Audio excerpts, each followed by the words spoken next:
My.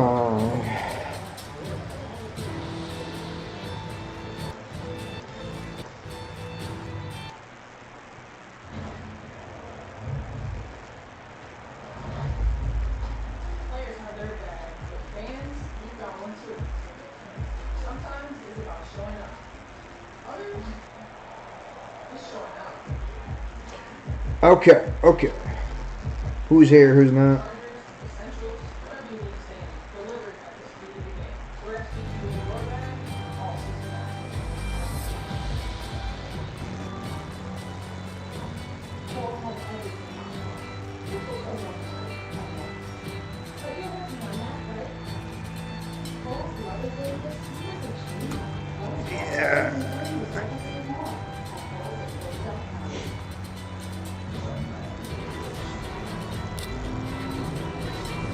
Oh my gosh, Speed Gear is being sold! If only Speed Sets actually gave me like anything good.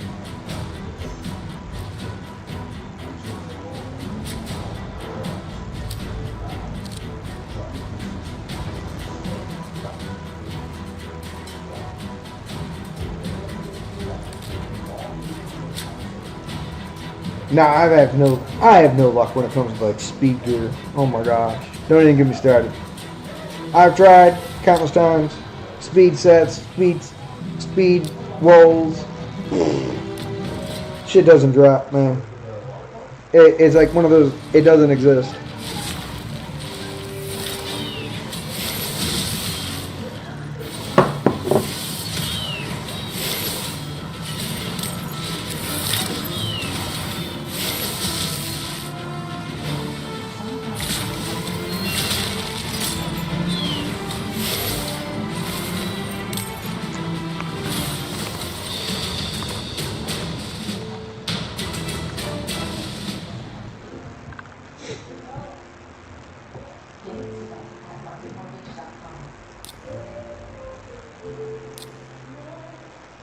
Right? That's the only thing that matters, right?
What the fuck am I doing? I forgot.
Hey! You know it!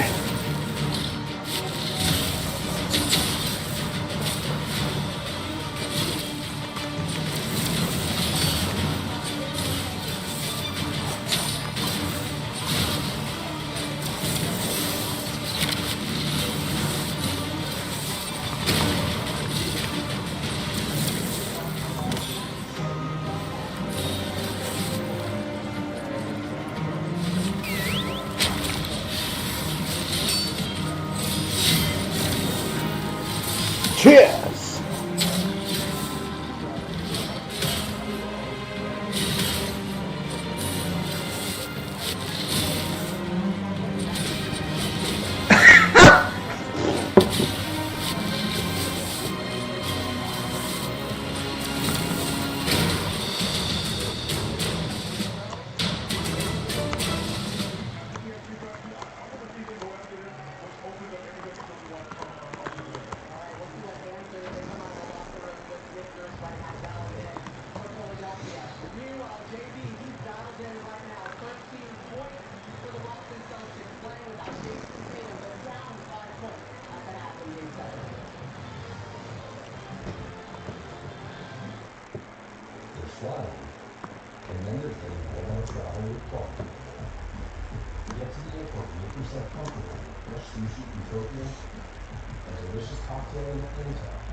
Yo!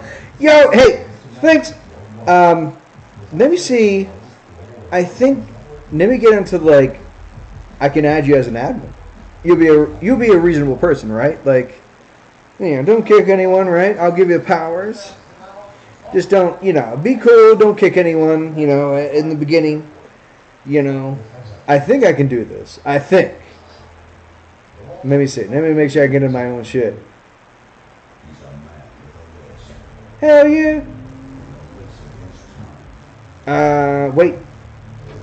Say one more word and see if I'm in like in the right account. Like I have multiple phones, so and I'm not sure which phone is which.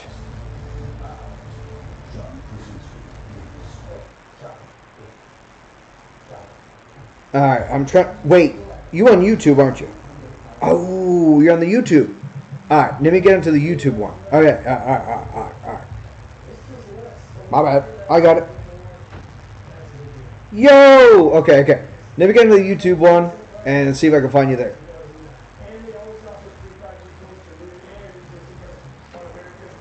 Like, do I have to, like... Yeah, I should be able to beat those. Yeah, here we go. Ah, found you, sir. Here. I know. Set it. Add as an app. The moderator. Hell yeah. There you go. I'll set you as a standard. Yeah. Hey, it's always got to be Reddington, my man. Man, you know, I'm a super fan. The show, The Blacklist. Hell yeah. Yes. Oh my gosh. You know, hey, I have a suit. I have a trench coat. I have the watch. I have the shoes. What? Look, all I can tell you is years back, when the show was a lot more popular and it was actually actively on the air. So mind you, I'll be turning 45 this year. Okay? So when I was 35, soon to be 36, I wanted to do, you know, I never got to have the cool birthday. You know, a lot of people when they're turned 21, they go out to the bar and they get smashed and you know. So I never got a chance to, you know, like to do a real birthday party. So I decided I love the show The Blacklist. So what did I do? Well, first things first. I got a tailor-made suit from the show The Blacklist. And hold on a second. Let me get something off of this.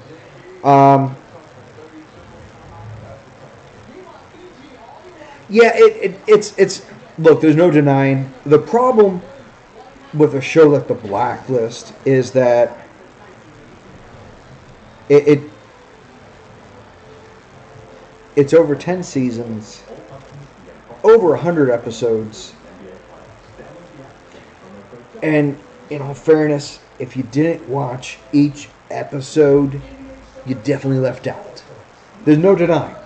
It's not a show that you can like watch season, episode 10 and episode 30. If you didn't watch in between, you're like, what the fuck happened?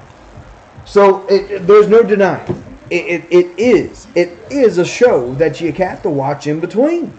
So it almost is like almost every episode did matter for the storyline. But what I would say is that, so like, again, huge fan of the show. I decided that I was going to dress up as Raymond Reddington from The Blacklist. And and look, I had friends help me out. Come to find out, it was 3 weeks before my birthday, and I didn't know I was going to be able to pull it off. Because, you know, a good quality tailor-made suit does require more than 3 weeks. Despite what some people think, that it often takes much longer. So I just happen to know a friend of a friend that does tailor-made suits, and she hooked me up. Because I called around. That no one else could do it. No one else could. And she was like, "You're a friend of so-and-so. I will make this for you. And I will get it for you on time." It was amazing. So I can show you a picture, like, of it. And it's a fucking, you know. So I'm going to tell you this much. What did I do with that suit? Because that's the most important part. I mean, come on. So, okay, so I stream on other formats, not just here. I've streamed a long time. I pretty much started streaming when I was like 21 years old. But hey, I ain't gonna lie. Some of it was adult content, if you know what I'm saying. Damn right. Highest customer. Dude, no. Other formats, you know, hey. But sometimes I like to keep my clothes on, you know what I mean? But I have a fantastic, yeah. So what it was, I took a group of friends of mine. We went to Baltimore, a popular nightclub, a series of bars, and the game was, hey, I told my friends we were going to play a game, and the game was quite simple. How many drinks I get you for free? This is a man in a suit on his birthday. Chump change.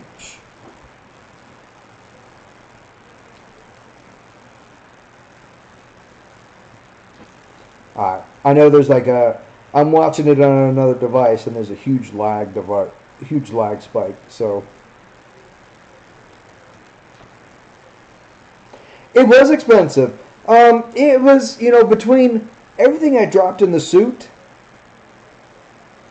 I definitely dropped, you know, $500 into it. But it was going to be a fantastic night. It was going to be a fantastic evening. So, yeah. And hey, I won't deny, I do play a fucking fantastic Freddy Krueger as well. Because you know how many people mistake my hat for Freddy Krueger? I'm like, no, it's not Freddy Krueger, I swear. But I have played Freddy Krueger on formats for shows. I've been judges, and you're a nightmare. You're my nightmare now, bitches. You have to have a iconic laugh, an evil laugh, right? But I have played Freddy Krueger on multiple occasions. I do have the sweater. I have the claw. I have... Oh, yeah. Let's just say, like, if I'm going to commit, I commit. Like, there's no half-ass. You know? I agree. If it's not a leather hat, then it's kind of silly, man. It ain't no Freddy Krueger. It's not leather, then it's not the real deal.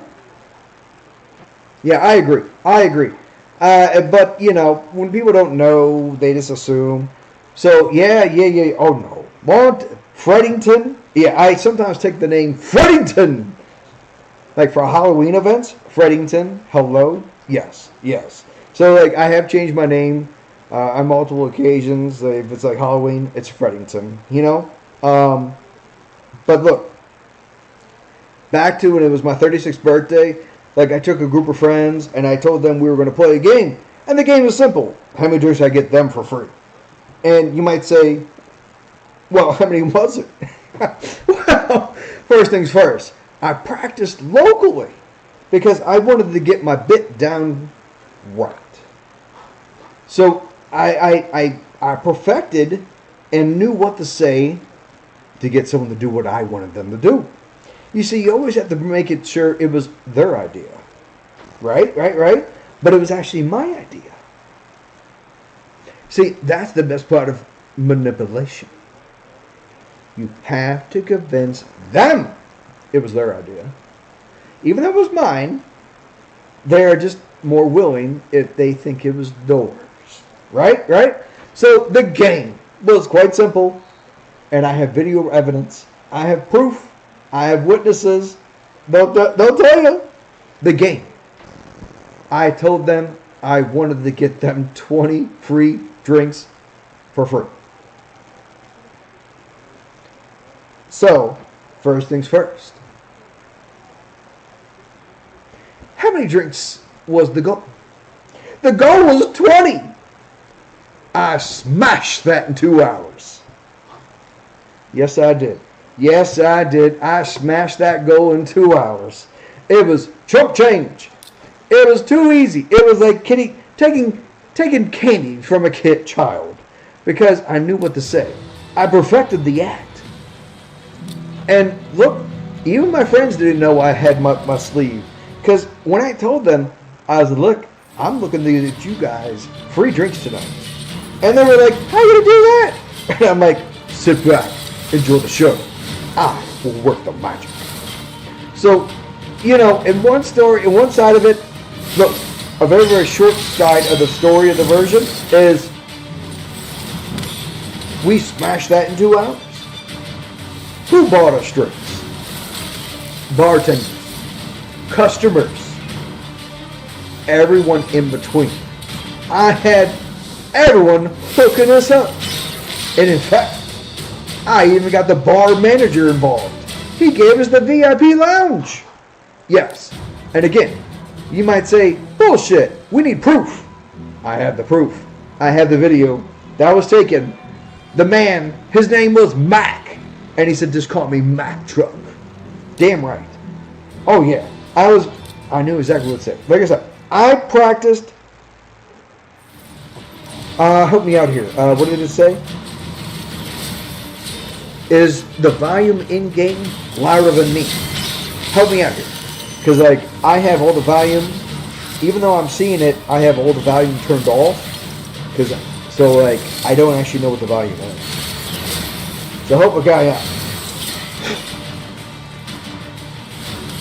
And I've been battling sinuses, man. Maybe, I need to take more cocaine. Cocaine would help, right? No, I'm just kidding. I don't know anything about that shit. About equal. So, would you say I'm not loud enough? We can do that. We can adjust. For the game. I ain't gonna lie. I usually do. I almost never play Raid with volume on. Because, I just don't.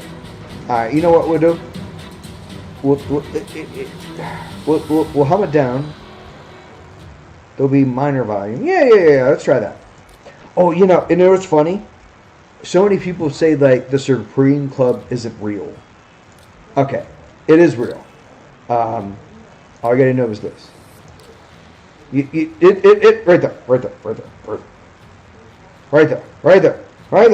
there. Supreme Club. Supreme Club. That one is a popular belief that people are like, there is no such thing as the Supreme Club.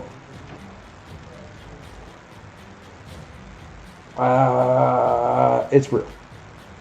Now, the only thing I would say that's it's not real is what gets you in. Because let's just say not all of our members in Sacred Panda are a member.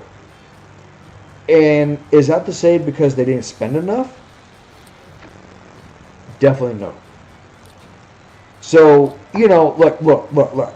I'm small fish compared to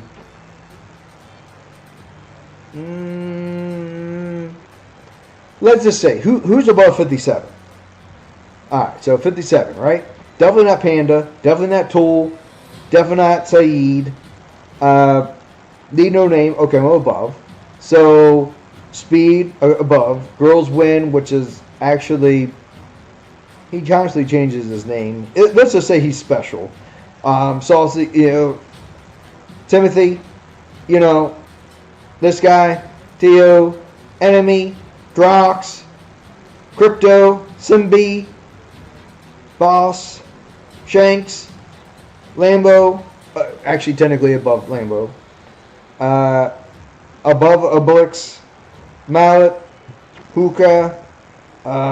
So let's just say, maybe I'm 70 percentile. 70 percentile of us, right? Not all of those people are in the club. Yeah, it's pretty ridiculous because, look, I ain't gonna lie. If anyone was to think, I know some of the guys. So, I'm gonna have to use the bathroom, but I kind of have an idea what it takes to get in. Yo, Beer Belly! Hey, Beer Belly, if you want to run that challenge back against the Epics, I will make sure to choose some Epics that actually have gear. I'm looking for that challenge, sir. Yeah. We'll try to get some. Hey, I'm down for it. And trust me, I got my beer right here. Right? Yeah. Like I said, I'm not sure what some of those epics that I chose had as gear, but I wanted to make it a little bit more reasonable for you. That the Barb Mythical looks like a lot of fun. But that was a good. It was fun. I don't care about losing. But I mean, the first match was. Let's not talk about it, right? But yeah, I will try to bet. I will try to put together a real epic match. As far as I don't even know what those epics had. I really didn't. So I chose Marishka, and then the rest was epics. I have no idea. But yeah, all I'm gonna say is so the Supreme Club. All right, let me use the bathroom. Let me tell you something. And there isn't a formula. There is not a formula as far as getting into the Supreme Club. So, but I will tell you what they say to people. Let me use the bathroom. Hey, we'll do a quick shot. I mean, a drinky. But I will tell you what I think.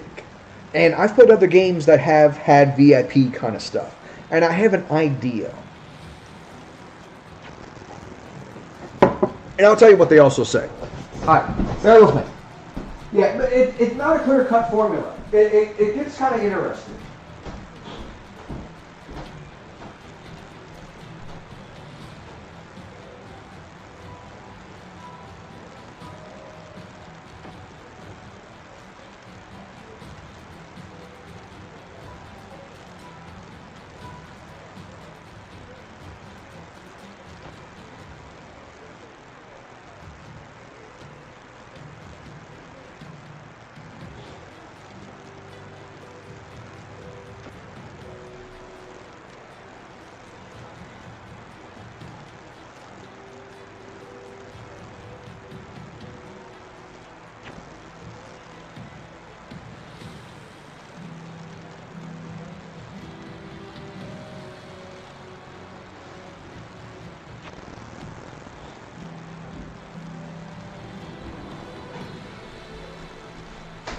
Okay, we're on my way back. I had to shake it. I shook it multiple times because sometimes that's required. But so as far as some of the conditions for the Supreme Club, the best thing I can really tell you is I don't think it actually matters how much you spent. So if you ask the agent, and I can right now. Right? If you guys wish me to ask the agent a very specific question, I will, in fact, get a response right away. That is part of being in the part of the Supreme Club. You want me to ask something? They'll respond. And the response time is usually within 10 minutes or less. Yeah. Watch this shit.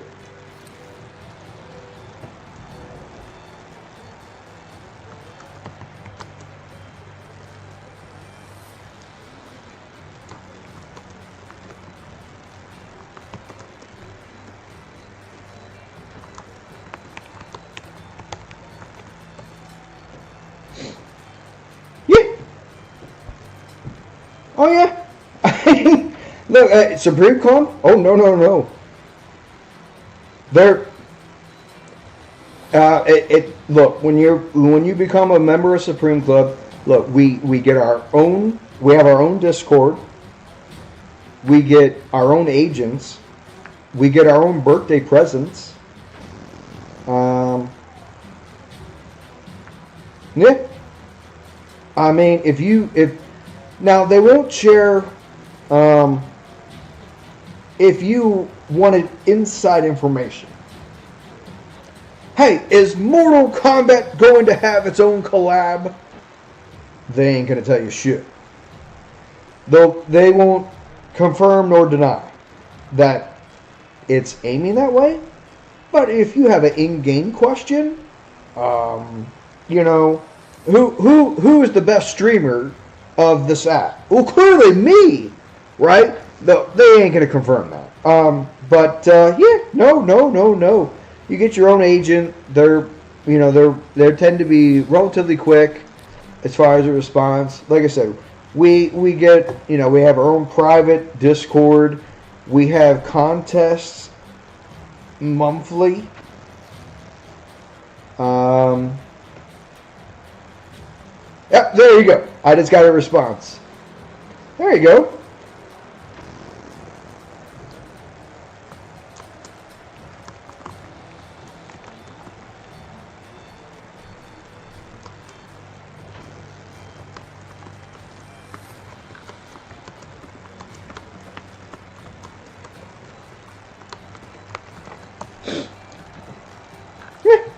So, I mean, right there, a response. Oh, yeah. No. I mean, I'm telling you. It ain't no joke. They'll respond. Now, some of the responses, they'll be like, well, we can't confirm. Nah, can you send us a video? And I was like, man, I'm not making you a fucking video. You record the shit yourself. If I tell you there's a problem, you need to make it yourself. Now, I did actually get one time compensated by telling them, like, there was a problem with such and such champ and interaction, and they were like, well, can you make a recording? And I'm like, man, I don't work for free. You want me to do it, I better get paid first. So I did, in fact, get a few gems, and I made them some videos. It's on my YouTube channel, and like I said, there's...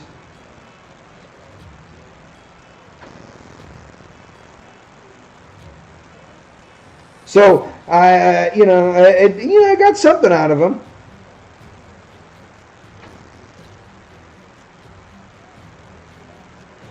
Oh, you mean like in channel 1, like the global chat, there ought to be a bare minimum level?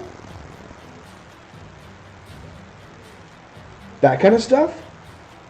Like you think in order to chat in a global chat, you should be a minimum level? Because that's not a bad point. Is that what you're asking? If I'm picking it up?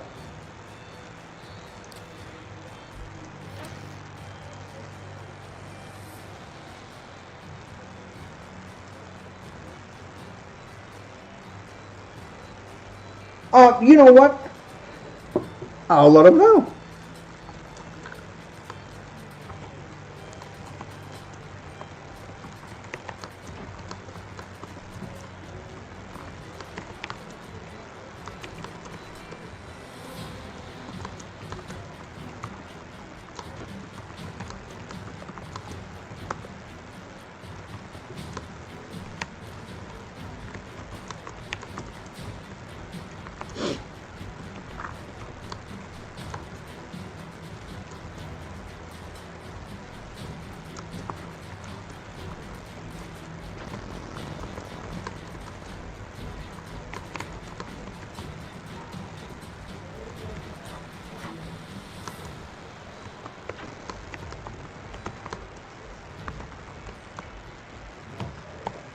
There you go.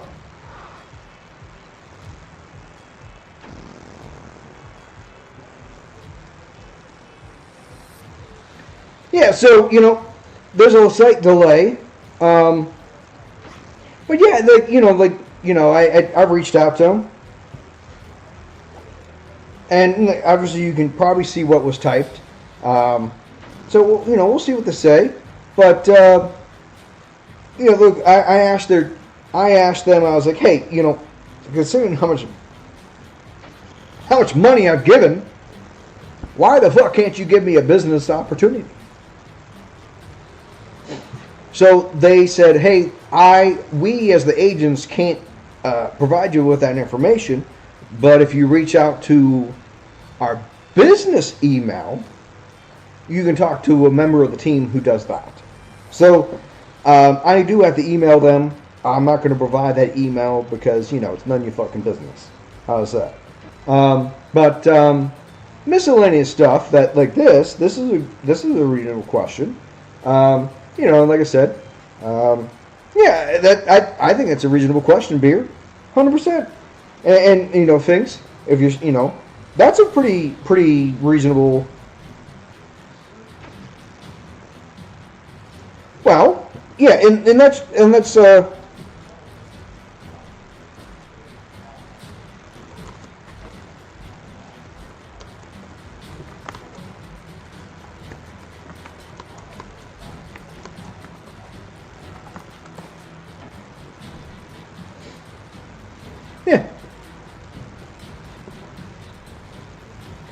And look, I ain't gonna lie. And you might say, "Oh, well, forward it to the devs." That's a very default question, or statement. I will tell you this much: if you read the latest patch notes, they did in fact listen. I told them and have complained on numerous occasions that, hey, right now there's a huge bottleneck in dust, chaos dust. Like, I'm running thousands of Sand Devils and Phantom, and I'm not getting any of the dust to upgrade my shit. I was like, can you please either A, increase the chances, remove how much it costs to re-roll a piece of gear, or make it a way to actually acquire the dust. And it's happening.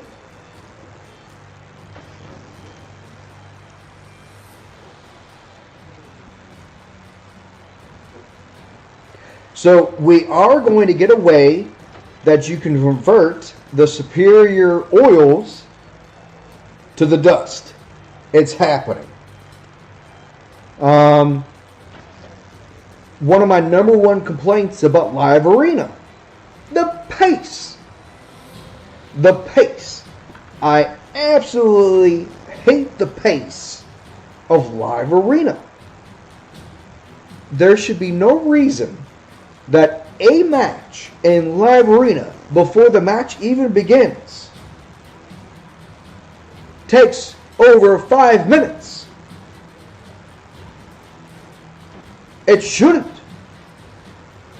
Why is there so much time to pick a champion, to run the clock, and then have your opponent pick 2 champs, run the clock, and then pick 2 more champions and run the clock for one match? 5 minutes went by, and this is before the match even started.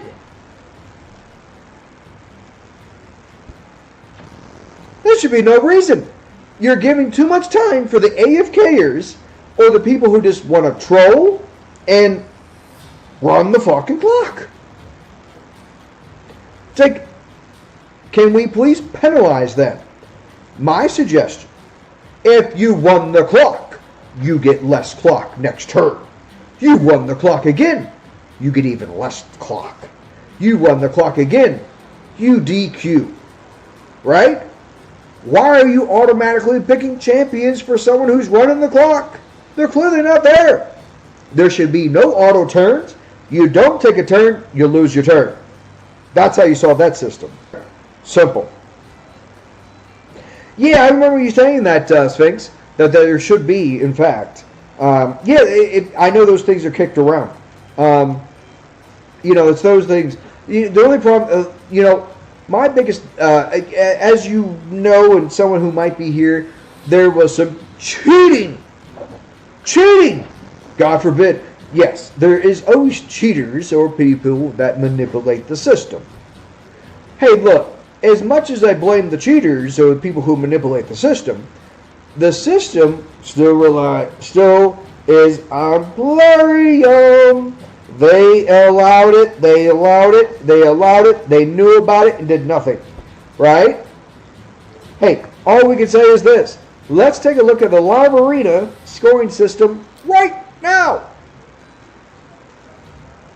If we roll into the Live Arena system right now and we look at the leaderboards, if you don't have a 74% chance of winning or better, should you even be in the discussion? Right? Okay. All right. The man with 69%. Okay, reasonable. 63% and your top 10? Should you really be there as far as top 10? Hey, real question. Someone's going to be like, oh man, I'd be thrilled with a 63%. But would you? Like, really? Like, does a 63% chance of winning screams top 10? I'm going to say no. Like, in my opinion. And you might say, like, well, why does your opinion matter? You're a whale. It matters in the fact that he happens to have 6 times the battles that I've done. So if I did 6 times more battles and I continue to maintain my 74% chance and his 63% chance, then my ass would be up here. So it's a system that rewards basically people who just do it. Not because they were good, because you do it. In this particular system, they care more about how many you did, not how many you won. My suggestion is at the end of the season, you take the amount of battles you won, the amount of points you have, and this percentage number becomes a multiplier. That multiplier, multiplied by your points, gives you the end of season rewards. Right? So then, all of a sudden, the number of battles you did actually do matter. And the number of battles you actually won matter. You take your points multiplied by your win percentage end of season to get your total points. That would answer so many questions. It would give you battles actually matter and your win percentage matters too. Because this current system, it rewards you more for just doing it, not if you won. Look, 59%, you barely won more than you lost. And hell, let's not even get started on the seasons. Look at this nonsense, right? The person who won, Nicholas, which came under a lot of scrutiny, a 65% chance of winning? That's bullshit. That's garbage, right? 65%, and you won? Should you? No. The guy that won second? 57%? No! You don't reward someone who did more. Just because you did more than everyone else doesn't mean you should win. This current system that we got is just about how many battles you do, win or lose. Like, what the hell is this? Like, 62%, garbage. 65%, garbage. 60%, garbage. 63, garbage. 58, garbage. You know, like, no. If you're not winning more than you're losing, then you should not expect to be in the top 10. Why in the fuck would you be in the top 10 for losing? In what world is losing rewarding?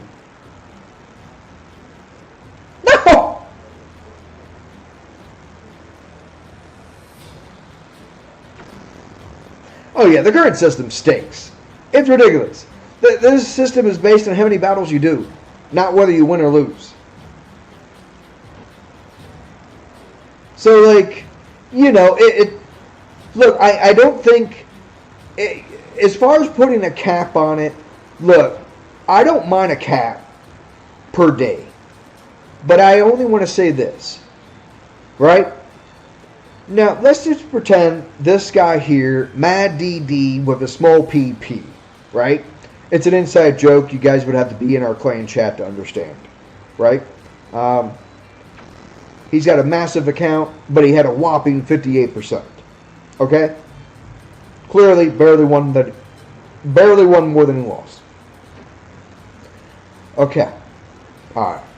What I'm going to say is, pretend that number was not 1,285 battles. What if he only did 300 battles, right? So, like, okay, perfect example. I had 337 battles. So if we take this number that he had and divided it by 4, and he only did 300 battles, and you take that, you divide that shit right there by 4, he didn't end up with 1320. Right? Can we agree?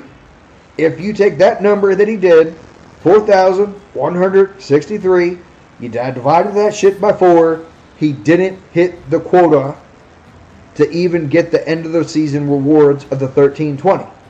He got it because he did 1,285 battles. Right? So, between putting a cap on how many battles you can do per day, I would also say the cap to hit the end of the season rewards should not be 1320.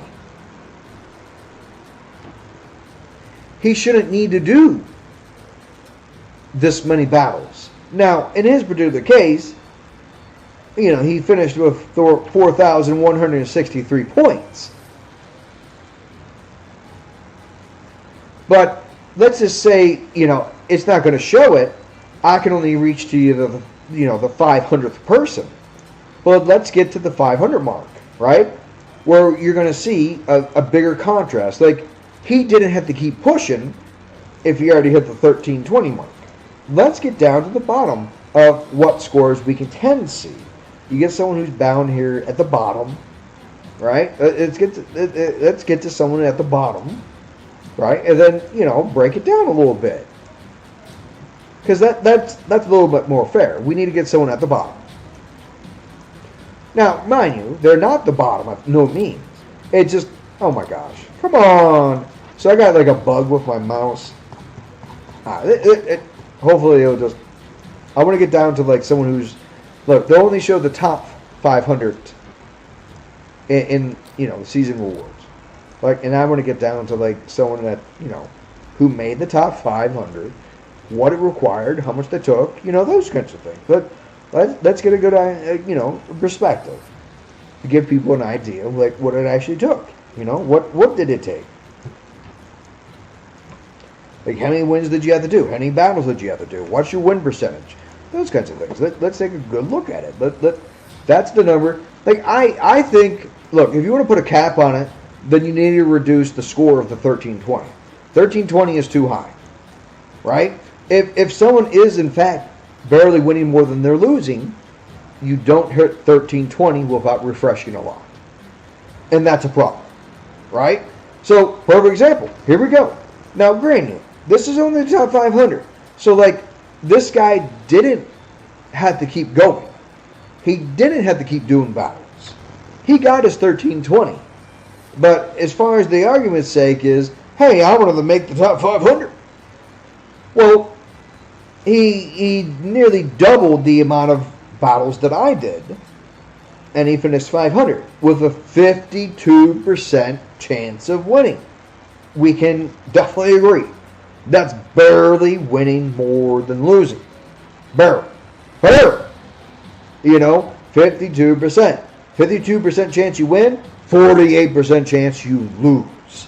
It literally was the flip side of a coin. It just happens to be because he did battles. Had nothing to do with skill. It was literally a system rewarded because you did 585 battles. Fantastic. Good for you. I encourage them to put a cap per day of the battles, and on top of it, reduce the 1320 score in order to get your end of the season rewards. What I would end up doing is putting a cap.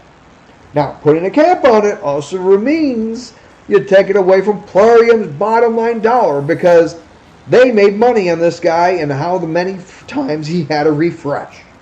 Because in my example, I didn't miss an opportunity. I didn't miss one single 10 battle day. I did at least 10 battles a day, sometimes more, but I limited myself for the most part to the 10 battles a day that they gave for free. There's no denying. This guy right here, he did not do the 10 battles a day. Now, a good example here is if you look above, this guy here at $4.99. He did 20 more battles than me. Right? 337, 358. That is 21 battles. He did 21 battles more than me. And the system reflects a reasonable score. He had a good win percentage. I'm going to say 60. If you're 65% and above, I will say that's a reasonable win percentage. That's reasonable. It means you're not just a 1-for-1. Hey, I don't care who you are. A 52% means a flip side of a coin. That's all that is. This coin flipped. And it went one way or another. Lose, win. Nothing more. That's all that is. 52%? 52%? Are you joking? Are you kidding me? That's a flaw. That's a problem. This guy, he just refreshed his way to get into there. Look, a better example. Right here. How about this guy? An 80% win rate. Very respectable. He did a lot less battles compared to everyone else. 282? That's probably not even refreshing daily. That's not even him doing 10 battles a day. And he ended up with a very respectable win rate. Who can argue with an 80% win rate? That's darn right good. That is darn right good right there. 80%? That's fantastic. An 80% win rate is top notch. But he finished, well, there it is, right there. He finished lower than the turd that did twice his battles. Right? Should this guy right here, who did twice his battles with a shit 54% win rate, be above him? No. In what world do you reward the person who just does more and wins less? Why is this person right there, right? In what world that is why they got the same score? Why is this person above him? Why is this person here above this person here? Clearly, win rate was no factor. So, what made this guy be lower than this guy? This number. Right there, the battles. Well, that's stupid as fuck. Why does battles determine your rank? In what world should that guy be above this guy? Are you kidding me? You gotta be kidding me, right? Like, that's not a system of rewards. It's a system that punishes this guy for not doing 532 battles. So that's stupid.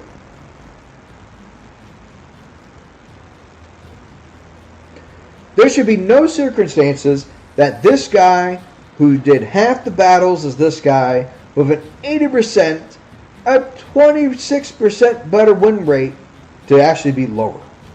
And the same rank, the same points. Why? Why would this guy be lower than this guy? In what world is that?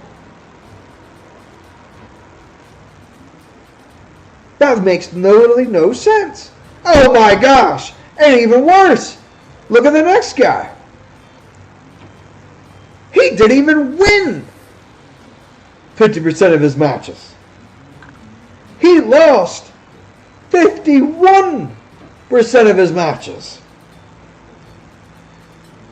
In what world does that make sense? Whew.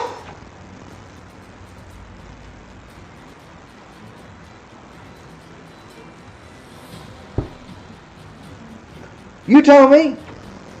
Someone tell me how that makes sense.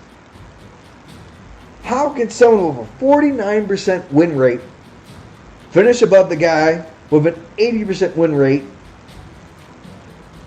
And this guy did triple the amount of wins in battles as this guy. Wow. What a rewarding system.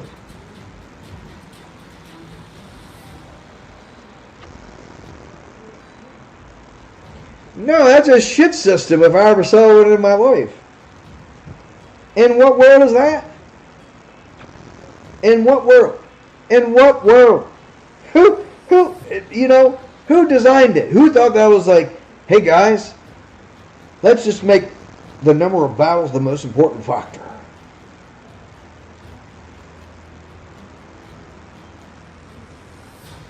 As long as you just do it, you'll finish high.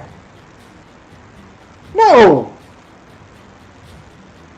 Now, mind you, I don't know what the hell makes this guy over this guy.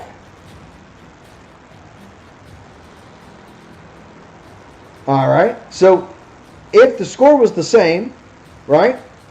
1778, he's got a 65%, a 49%, 391 battles, 728. So, why is he above him? Okay, we don't know. Alright, better example. Alright, what about this guy? This guy, 1778, at 59%, 65%, 475 battles, 391. So, while these three right here finished with the same points, one of them is put higher than the others. But the win rate had no factor. The battles wasn't a guarantee to put on top. So, what made this person, okay? So, the lower player power goes higher? Or what? What? Alright, this guy with a 1778, he had the lowest player power out of the three. Is that what makes him higher? Like, what? I'm just trying to be understanding. And then this guy. Another example. Okay, this guy, 1779. 536 battles. So he's got one more point, per se. 55%. All right, thanks. Take care of the baby. I'm definitely not the daddy. I'm going to confirm that one. I am not the dad. But yeah, it's a really weird system. Like, I just, again, here we go. Another example. 1779, 56%, 500 wins. So why is he above that one? Okay, so he's got less battles. He's got more player power. So like, the system's got no like sense. Look at this guy. Perfect example. Bunny Turd, right? 1779, a very respectable 77%, and 313 battles. So why is he below this guy? It's a system that literally makes no fucking sense.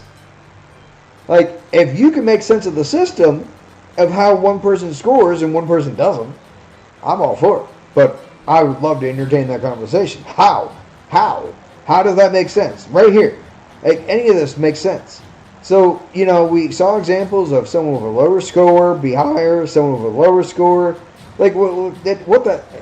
So, like, what is the benefit? Make the system make sense. At least be consistent. So, it's...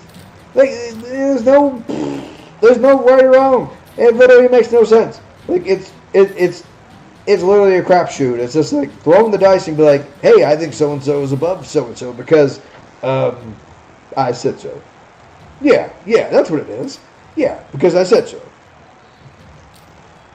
So at least make it make sense. If you could do that, that'd be fantastic. It's a system that just make it make sense. At least be consistent in the scoring. Hey, welcome back. But yeah, it's a system that just doesn't have any. It doesn't have any like real logic. There's no reasoning. There's really no. If you can explain the scoring system, you'd have to be a math genius. We can agree with that. Like they're not consistent. The scoring system is nothing. There's no consistency in the scoring system in itself. We can agree and see it firsthand. And that's what most people are probably looking for. Can we at least see a little bit of consistency? We're like, okay, so what's the most like redundant factor? How many wins you did? How many battles you did? Like, can there at least be consistency where, hey, just because someone decided to do like 500 more battles than me, they faced higher than me, despite having a 49% win rate? Like, that doesn't make any sense. Explain that one to them. That's, I think that's what most people are looking for, is that at very minimal, have some consistency. Consistency is what most people are looking for. Make it make sense. We're not looking for you to like reinvent the wheel. At least make it make sense. It's one of those deals. That's all I'm going to say is at least can we see some consistency? Is that, it's not asking too much. Consistency. Make the system make sense. Like, if the number one thing that matters the most is the number of battles you do, then at least show that at least actually show that stat when I just showed. It clearly didn't. So that was not the determining factor. That so-and-so finished higher because he did more battles. No. The system didn't make any damn sense. So at least make sense. If you want to be, if you want to score it the way you scored, at least make it make sense and be consistent. Because at the end of the day, isn't that what we all want? Consistency. Like, make it make sense. Like, hey, what can I do to like, balance the damn system? And that's why I don't have a problem putting a cap on it. If you put a cap on it, I would just say then you have to reduce the number of points required. Because say you are a player that does win barely more than they lose. Hey, welcome. Hey, thanks for stopping in. I'm definitely going to be showcasing our champ right now. Let's see if they know what's up. But yeah, that's the problem I have with Live Arena is this. Look, at least make the system consistent. That's what all players are looking for. We want to see consistency. If you do more battles and you have a lower win rate, shouldn't you then actually finish lower than somebody else? That's not asking much. Like, that's the end of the day. It's not asking much. So, can we get some damn consistency? That's all. People want to see consistency. People always have. Like, make it make sense. We're not asking much. Make it make sense.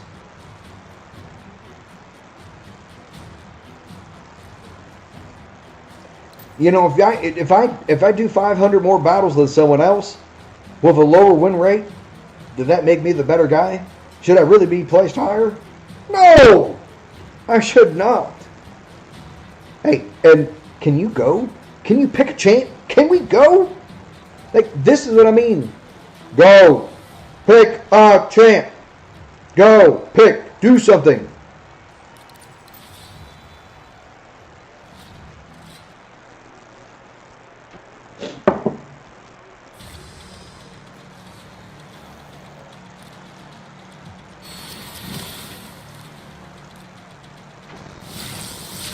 Oh, he banned her. Smart. But he's kind of screwed anyway. Hopefully. Hopefully! We'll see.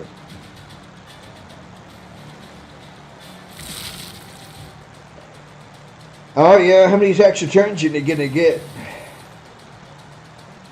That's 2 extra turns.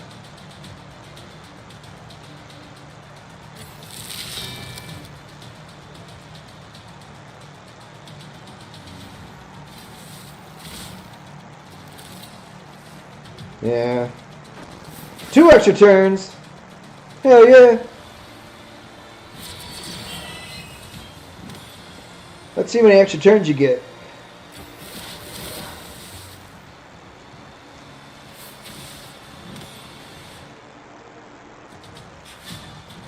Now, I actually don't like this set at all.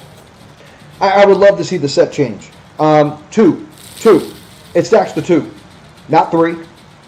And debuff should matter.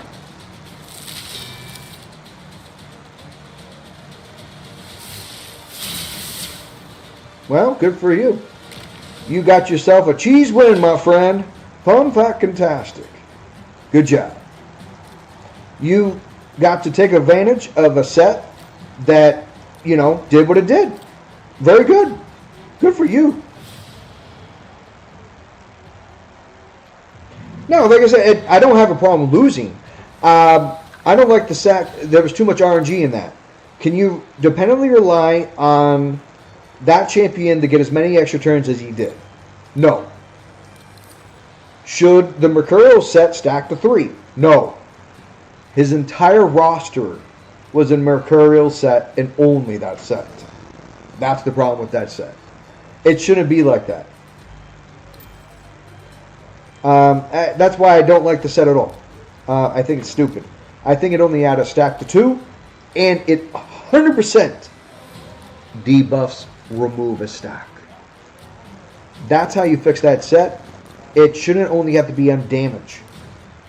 A debuff is a debuff. Hell no! We don't do anything. Are you kidding me?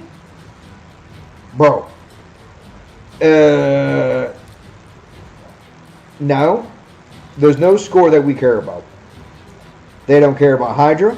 They don't care about Chimera. They don't care about clan versus clan.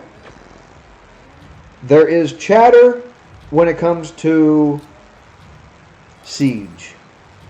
And the top count don't even do Siege until the last day. Yeah, it's only the last day does the top accounts actually do anything. So now it's not what you guys think. While we are number 1, you don't have to do anything. It's very relaxed. There is literally no minimum scores, no nothing, no nada, no nada. They don't care. There is literally no care. Nope. Yeah, it's now there's nothing that matters. We don't care about shit. Now you might say like, what? Really? Yeah, being serious. Our top accounts don't even do Siege until the last day. So like, if there's a really, really tough post that we can't get past, we're not going to get anyone to do it until the last day. Now, 99% of the time, that doesn't happen. But if there's a really tough post that we can't get past, trying to get one of the top accounts to do it, it's like pulling teeth. They don't. Now, I also would say this. Our top accounts, or our mid-level accounts, or our low-range accounts, hey, if it's an easy appointment, holy smokes, they're on top of Siege like no tomorrow. They'll do all the battles and you won't even get a chance. If it's an easy opponent. But when it's someone tough, they don't show up. It's like, huh. And you know what? Our last siege, yes, we did win. But you know how many times people said that? Like, hey guys, so our last siege, we had the opponent down within the first 12 hours. Where was all that during this siege? Like, because, you know, it was an easier opponent. Like, you guys, so like, you know, look, we do actually try to keep our points low. So, like, we'll take something down, and then it's like, don't win any more matches. So, in our, not this siege, but the one before, we faced an easy opponent.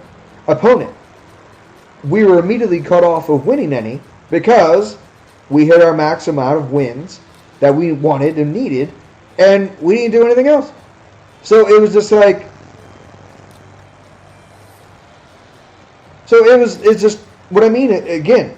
So this is what I mean. Like, we're number one, but are we number one? But I love the clan. I've been there over a year. It's just, there's, even the top accounts, they're kind of like, yeah, I don't want to do it. I might lose and it might make me feel bad.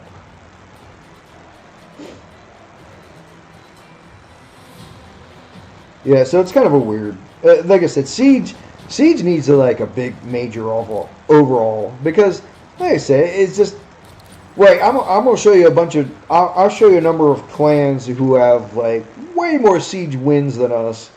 And you're going to say, like, oh, wow, they have more siege wins. That makes them better, right? No.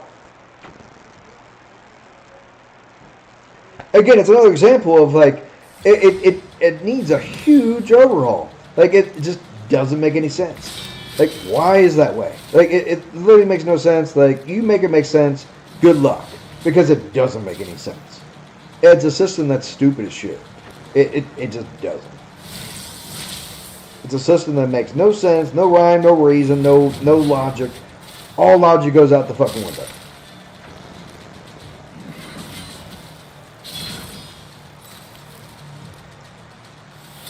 You know, again, that's unnecessary. It makes no sense.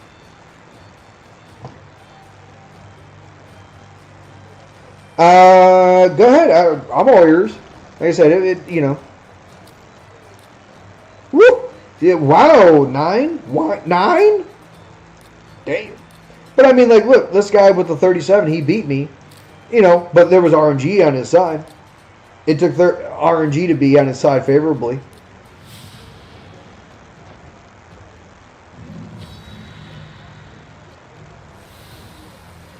Well, then how many battles will they need to do? Like...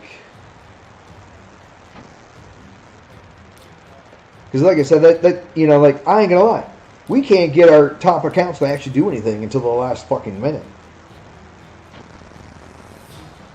Like, you know, if someone with a lower level attempts a tough post, immediately somebody cries, well, you should have waited for the top accounts to do that.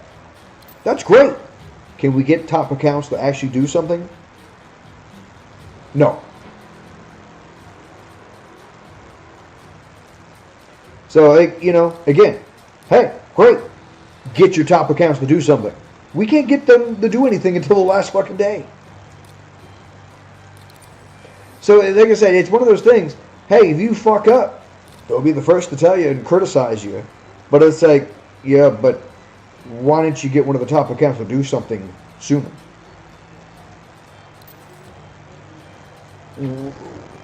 Well, they weren't around. Then shut the fuck up.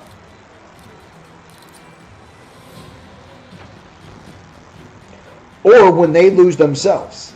After they criticize someone for losing and they lose themselves, they give a bag of excuses why they lose. And it's like, dude, you literally just called out others for losing and you lose yourself. Huh.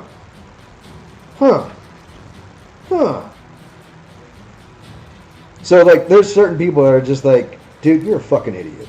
Like, that you know what? We're just going to say you're an idiot without calling you an idiot.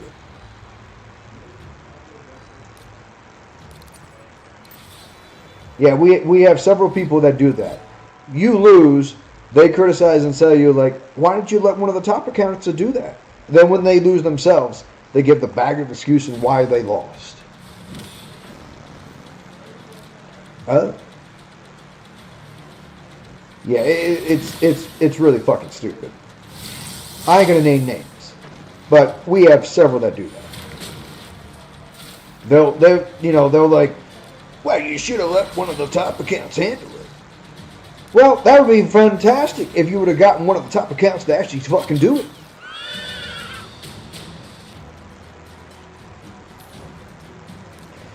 You can't get them to do it until the last fucking day.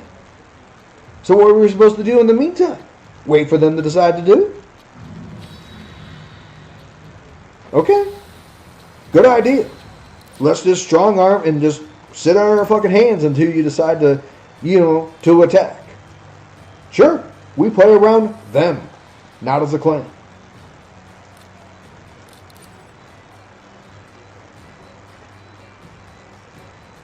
Oh hell, we have various people that aren't even in Discord that are in the clan. So what does that tell you?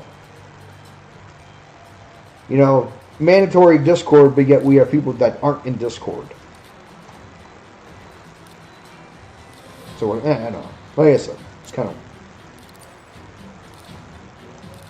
Like I said, like I said, even at the top we have problems.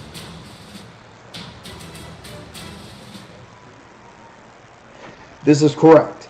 If you look, we've had siege battles where the 3 deciding posts was occupied by a team or teammates that was, the other guy had no chance of beating. Yeah. And it's kind of like, man, that's stupid. That's unfair. Like, that's rough. Like, thankfully, it hasn't happened to us for a while, but, it's just one of those deals where, like, again, so, like, if the worst part of the system is both clans that are facing each other don't have the same conditions. Yeah, they do not. Both clans that are going head to head actually have different siege conditions. So if you are the guy that has all the champions in the world, he may not have the right champions to go against someone else's champions conditions, because both clans are not facing the same conditions. Yeah.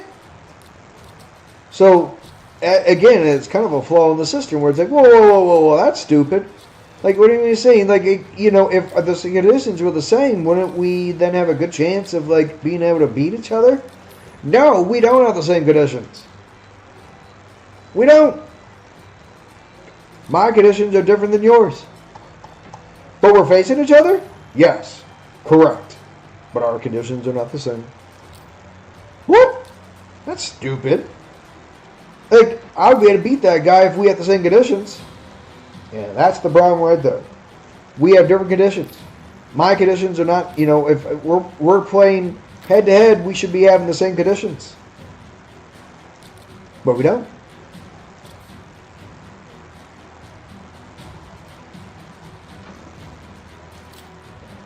So yeah, like I said, so it's kind of a really weird system. Like I said, not a lot of consistency. Like I said, make it make sense. At the end of the day, people like consistency, man. At least make it consistent. Make it consistent. You talk of, hey, look, there's plenty of people that play the game. They're like, well, I think it's unfair that you're willing to spend and I'm not. I agree, but that comes back to maybe there ought to be different brackets. Sure, fine. Make it to the fact that, but I would also say that if you want to make it where like only spenders play against spenders, that the rewards for a spender is greatly better than someone who's free to play. So you're the best free to play player. Should your rewards be as good as the person that spends? No. How else do you think the game stays afloat? The free-to-play player doesn't support the game. It's me who's spending.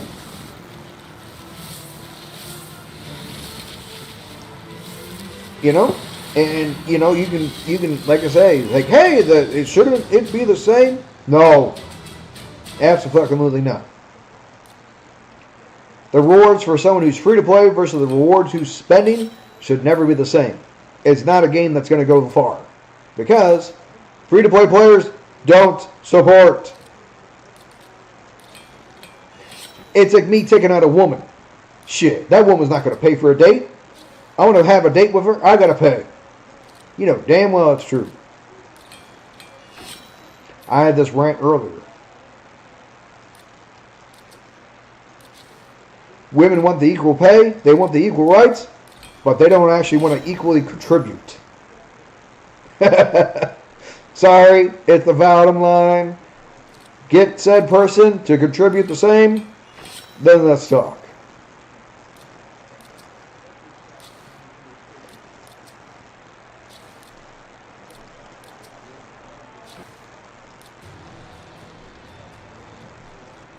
Well, there's plenty of people who think that someone who's free to play shouldn't be having to face against someone who's spending.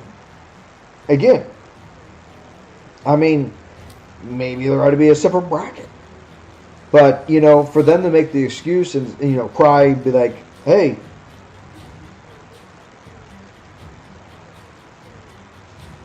yeah, and like I said, that's a really tough argument. Like, look, you may not, the system isn't perfect. We know it's not perfect. But at the bottom line, the game cannot operate free to play. Right? And someone's going to be like, why can't it? Okay, collabs. They had Assassin's Creed. You know damn well they had to pay. They had Alien and Predator. You know you got to pay. They had He-Man, Skeletor. You know they had to pay. That wasn't for free. They got to pay these companies. Right? We had Alice in Wonderland. They had to pay those companies. Look, Ninja. Ninja didn't do that shit for free. Someone had to spend. Look, they ain't working for free. So, look, yes, you need free-to-play players for a game to continue to thrive. There's no denying. But if you had no one that actually paid a dime, the game also doesn't continue to exist. They need revenue. They need to make money. Otherwise, they would not have collabs. They would not try to do things. They would not try to improve the game. They would make the game and then be done with it. So your free-to-play players only is not really going to make a game stay relevant. You need a combination of both. But as a free-to-play player, that you can't sit there and cry, well, it's because you're paid to win that you won. Maybe. But as a free-to-play player, you also can't expect the game to thrive if you had more people like you. You cannot have a successful game without people actually supporting the game with their wallets. It doesn't work. It doesn't. We can sit there and battle Symmetrix all night long. You don't get people to pay, the game dies.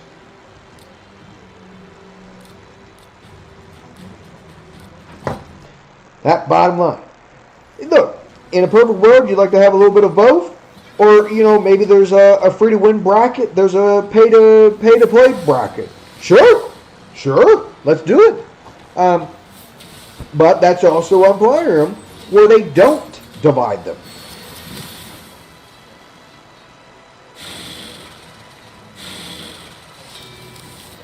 Yeah, this is true. Yeah, like I said, there could be, you know, like, hey, but I also going to say is, if you spent $1, that meant you paid to play, right? They would need to be a very, very strict. Free or paid. If you spent a nickel, you paid. So if you want to be the best play for free player, then that better show up as zero ever spent. Now, I'm going to put one that's going to hurt. That includes content creators who get paid resources in game. You heard me.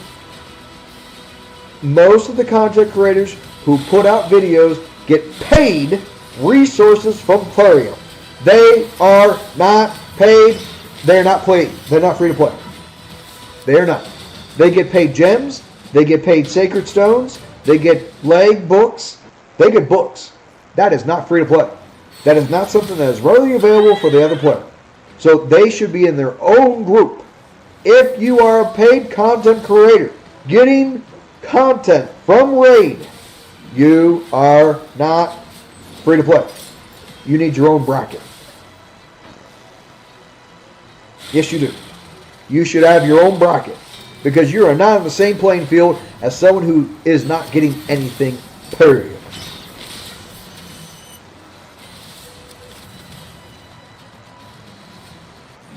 So, like I said, there's a whole number of issues. Like, if we're going to try to break things down, content creators have their own bracket. Content creators should not be in any brackets that are free to play, or even if I got to spend. I should not have to compete against a paid content creator from Plarium. They got to have their own bracket. They're getting paid shit. I should not have to compete against someone like that. That ain't fair. If I got to literally open up my wallet to compete against them, that's one thing. But if they're getting it for free from Plarium, that is not the same. They should 100% have their own bracket. All content creators are here. Free-to-play players are here. And spenders are here, baby. 3 brackets. None to do with each other.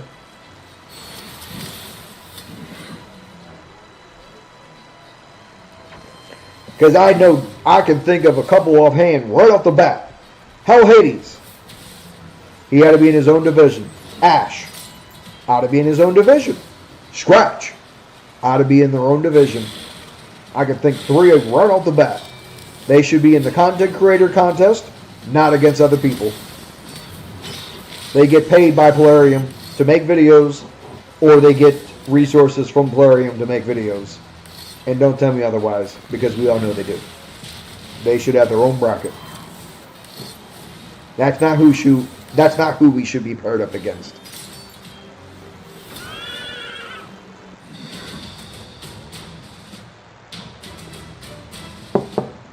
If we're going to sit here and cry, free to play, paid to win people. Nah, man. Including the content creators too. They get free shit.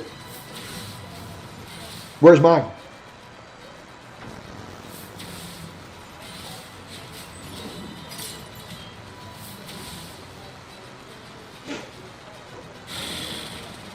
Where's mine, baby? Where's mine? We're all in the same bracket, so.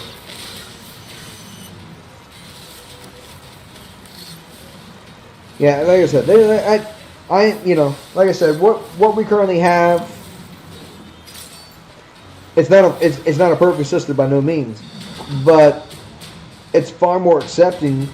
Look, the real answer is what exactly I said. 3 different categories. Sponsored content creators by Plarium should have their own bracket. Free-to-play people, their own bracket. And then your third bracket, people who spend. I should not compete against the other 2. And, that's how you would do it. Content creators should only be in tournaments and in challenges. They should be facing against other content creators. When you get rewards in-game for free, you are not free to play. You are getting an unfair advantage. You get to play in the test realm. That's an unfair advantage. So you get to test things way before everyone else does. That's an unfair advantage.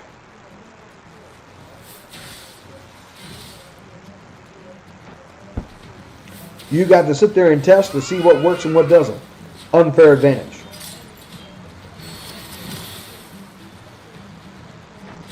So, really, let's break it down. People cry about people that are paid to win. Well, let's sit there and cry about people who get free advantages Amethyst Realm, or get shit from Fruit, from Polarium. Being a part of the content creators. So let's really just, you know. Yeah. Let me use the bathroom real quick. And my relics, yeah, you know, so I've done most of the events and don't really miss things. There is a number of relics that just don't want to drop for me, man. Let me use the bathroom real quick. And yeah, that is something I would love to see a little bit more TLC on. Is that, look, there is one relic that I would love to have that I can't get. And to say, not to say that I haven't attempted, or, yeah, let me use the bathroom real quick and I'll show you. Yeah, I have a good collection. It's just, I'm going to tell you, it's really, really badly weighted as far as the things that I got. As far as, let's do some simple math. Well, I'll show you real quick. Let's see. How many hilts do I have? 1, 2, 3, 4, 5. 5 hilts, right? Okay. How many hearts? 1, 2, 3, 4, 5, 6, 7. 7 hearts. How many Stormcallers? None. Stormcallers do not drop. It's like a fucking relic that doesn't exist in my account. And I have no determination to get it to drop. There is nothing that I can do to influence it to do. And that in itself is like so stupid. Like, look, can I trade one of my fucking hilts for a Stormcaller? Hey, how about I trade a heart? I got 7 hearts that I don't use. How hard is it to say, hey, I want a Stormcaller? Nope, I'm going to give you another heart. Really? Can't you just... No? I can't... Can't you give me a heart? Can't you give me a Stormcaller? Nope. Like, what, you know what I mean? Like, why? Are you kidding me? Like, I don't know how many wands I've seen, but I've nearly have destroyed almost all my hilts. What I mean is, almost all my wands. Shit, I destroyed them. Are you kidding me? Like, wands, I've nearly, used all of them as upgrade filter. Because you get so many of them. At the very minimum, why can you not upgrade stuff? Like, hey, where's the trade system? I trade 2 hilts for a Stormcaller. I trade 2 hearts for a Stormcaller. Like, come on. Like, why can't I do any of that? Where is that at? Like, I'm not asking for much. But it's just like, you gotta be kidding me, right? Like, why can't I get... There's no target system.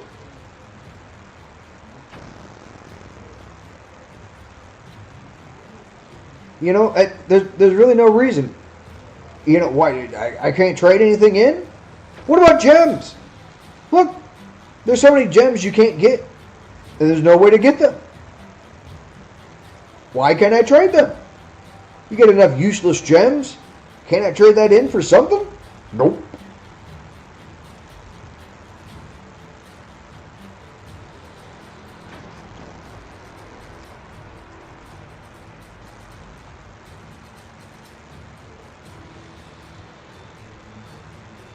Nope. Can't trade anything.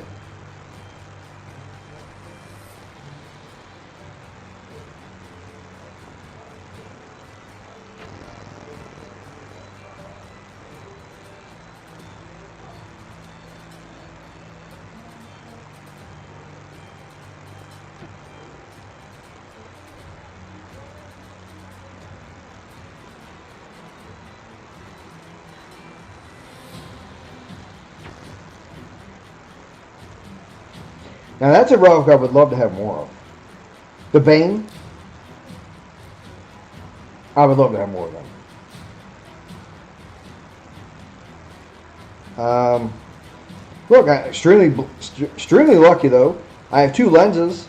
Hey, you know, most people would die to have one. I got 2 of them. So, yeah. But I mean, it's just kind of like there ought to be a better way to target a relic than their current, like, you know, crapshoot. You know, it's just like, come on, man. You know, nothing's worse than saving up for, you know, your Chimera. You get 100 fragments. You're like, hell yeah, I'm going to get a mythical. And then you get a, you know, I know which one you get. This guy right here. You get the aspect of Seraph for the millionth time. And you're like, oh my gosh. Are you serious? I got that one. Like, really? Again? It's like, no, man. Stop giving me the aspect of Seraph. I got it for the 10th million time. Stop giving it to me. Or like in my case, like I said, I have 7 hearts. Like most people are going to be like, dude, I would love to have 1 heart. Hey, I get it. I'm not using any of them outside of like 2 champions. Can I trade those hearts to get a Stormcaller? Just 1 Stormcaller. I ain't asking for much. One Stormcaller. 1. You know? Come on. There should be no reason. Alright, I have to use the head. I said I did. I'll be right back. Like, that's what I mean. Like, come on. Give us a way to target one.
All right. I'm back. But anyway, like, you know, I would love to see some, like, you know, some great improvements of, man, like I said, some of these things should,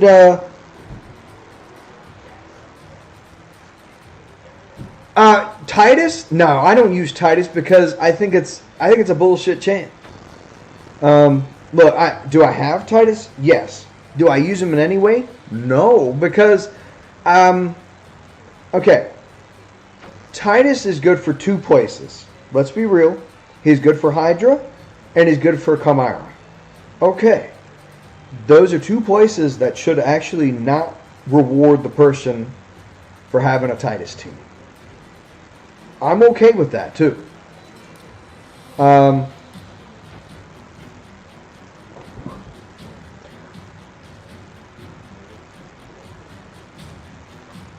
Hey. What the? Maybe he's sitting in my vault. I thought Titus... Am I not spelling his name right?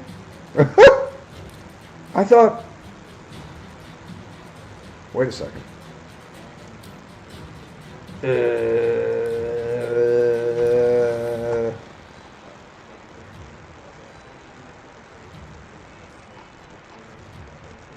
Isn't that his name? Titus?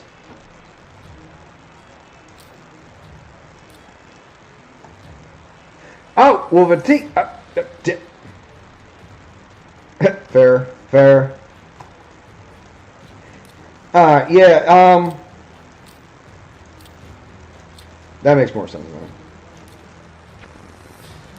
man. I might have 2 of them? But no, I don't use them because... nope, I just have 1. So he's not 6-star blessing, and really without a 6-star blessing, there's not a place for him. But I also think he's a really stupid fucking champion. That can we disagree? If you put together a Titus team, you can hit the cap in Chimera without a problem.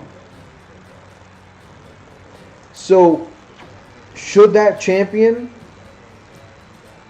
who's busted as could be, get you the best rewards? I don't think so. One champion gets you the best rewards. Shouldn't you get rewarded for doing trials? Like,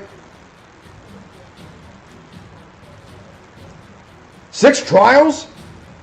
Why should you get shit for 6 trials? You shouldn't get anything. 6? 6? No!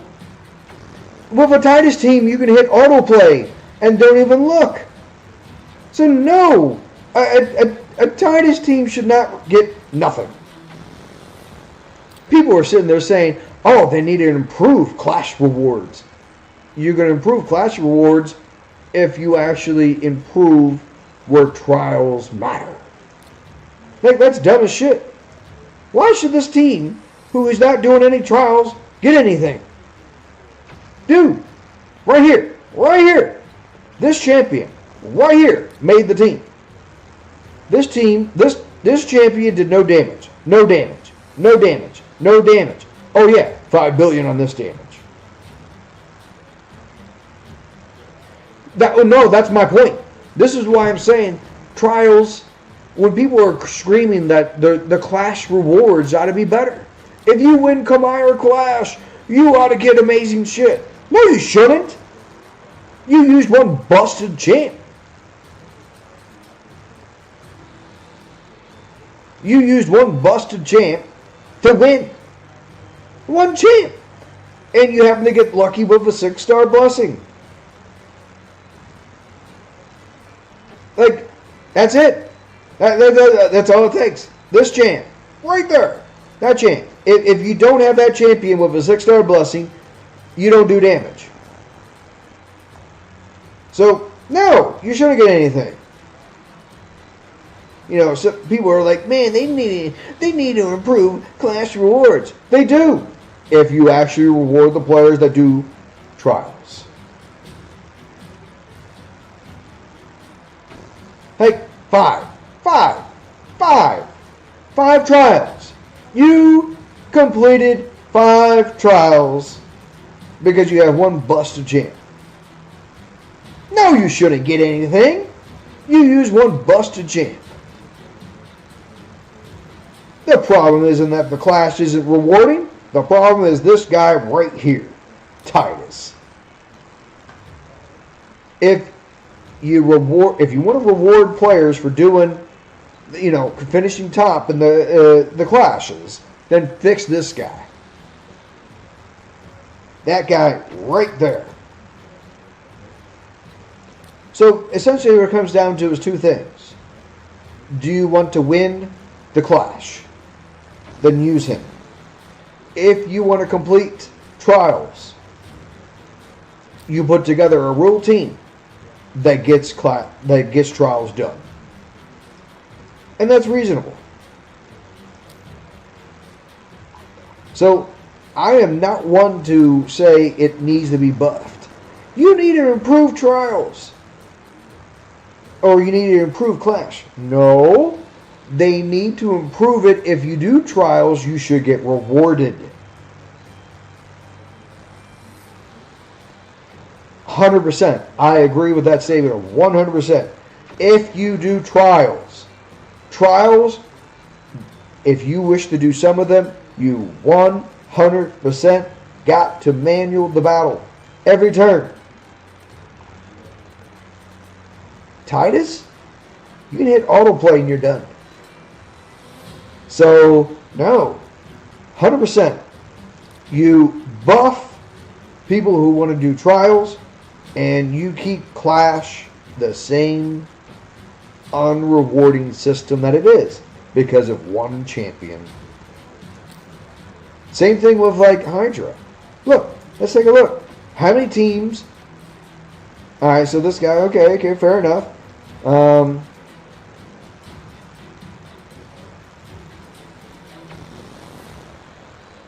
All right, surprising that guy didn't have any.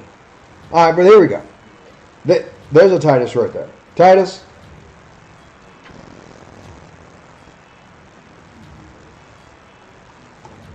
But I mean, there's a Titus. You know, like almost all these fucking teams. Titus. Titus. Titus. Titus. You know, and look, one champion, and Trenda was the same way. You know, look, keep the rewards crap because you refuse to reward players that think outside the box and say do trials. Trials should matter way more. But, you know, they don't want to do it. Instead, like, oh, well, you know what? We'll just let the players sort it out. Look. And that's the problem. You know, make class, you know, the things that matter.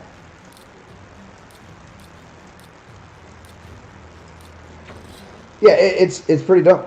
Like I said, it's very you know, like I think the rewards are in check, within reason. You use Titus, you shouldn't get good Clash rewards. You want to commit, you want to take the time and do individual turns to make sure you get trials, then you get rewarded. You know, Titus teams require a certain setup.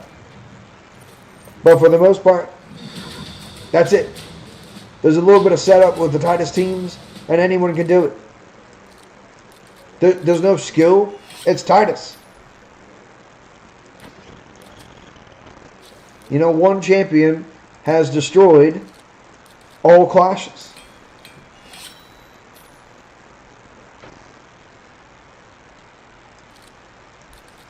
So I'm not opposed to like the Clash not being very rewarding because Titus exists. You know and that's the problem. Titus is the thing.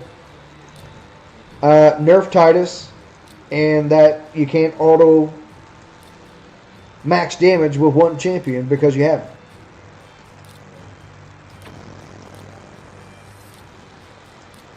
You know, to me, it's no wonder. It's exactly where it ought to be.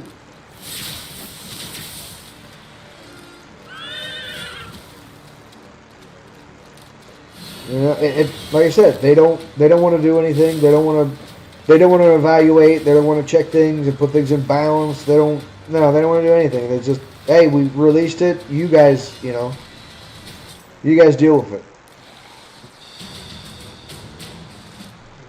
You know, you guys can police it yourself. What it's come down to. And, you know, obviously, it's not a fit. You know, it's not a thing.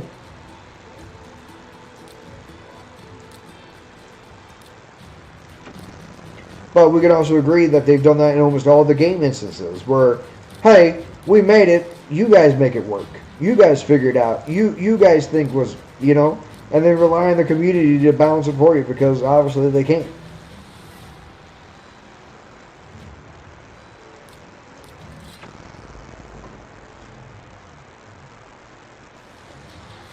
Yeah, often or not, they're so eager to release new shit that they never fix the old one. It's like, cool that you release new stuff. Well, how would you fix the existing one? Oh, well, that's not exciting. Well, you might want to fix it before you make new. If you just, spend a little time fixing stuff before you rush and make something new, you would keep more players.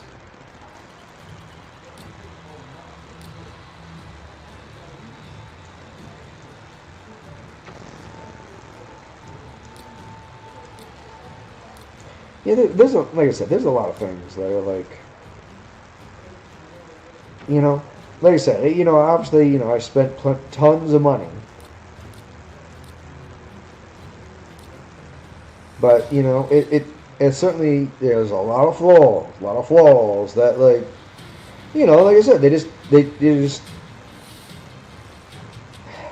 it's kind of like they're so quick to release something that didn't even fix the old stuff, which is, clearly half the problem.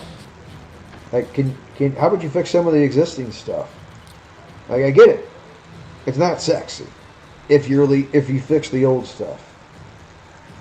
But you really should fix the old stuff before you rush to make new stuff.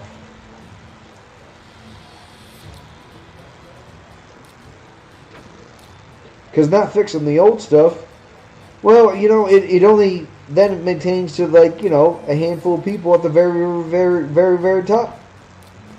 Which, probably, myself included in that conversation, I spent a ton of money. But, someone who's in the beginning, we're not on the same footing. We're not on the same spending. We're not in the same bracket. Why in the hell, can't you make a content that's catered around that?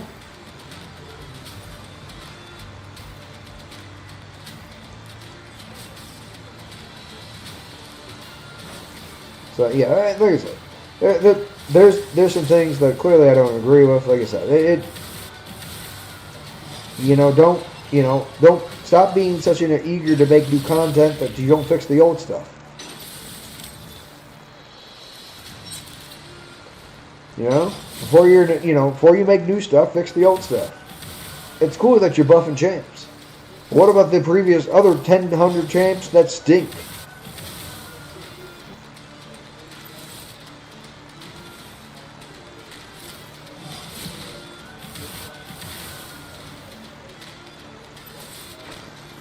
Now that's a counterattack.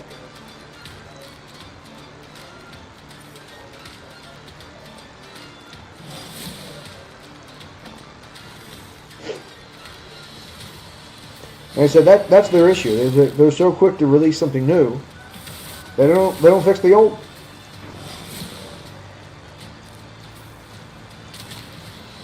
There we go.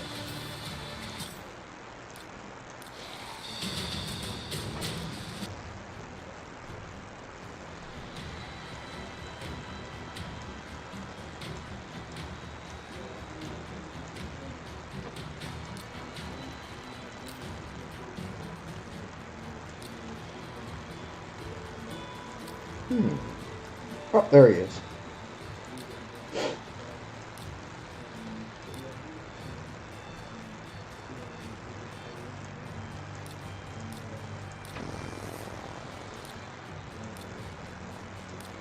But yeah, I mean, like I said, there's a lot of things that are just like, hey, fix the old stuff before you make new stuff. I know it doesn't sound sexy, but a lot of players don't want to, they want to see, like, hey, how hard would it be to actually fix some of the old stuff? You're pumping out new stuff. You can't fix the old stuff first.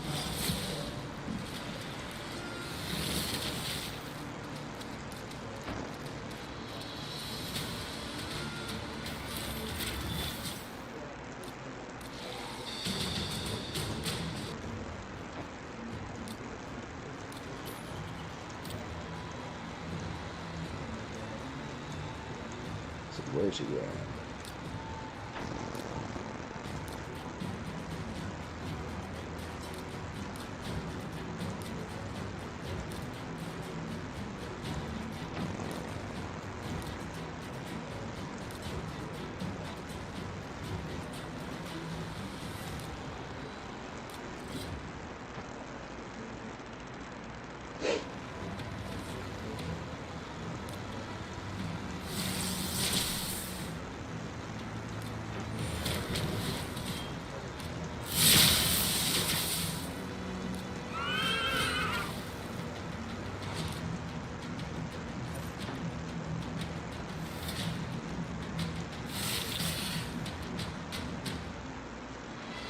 Yeah, I had that trophy.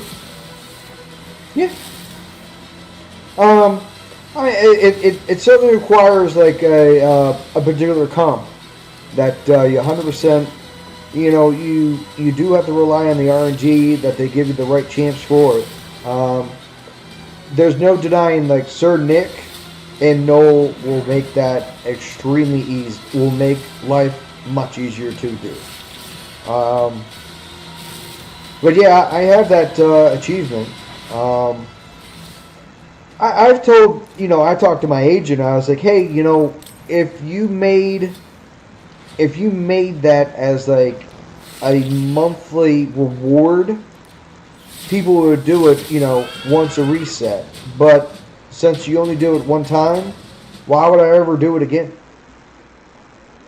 Hey, that could be a solid piece. But yeah, I have that achievement. I'll show you in a second. Yes, I don't. That's a garbage piece.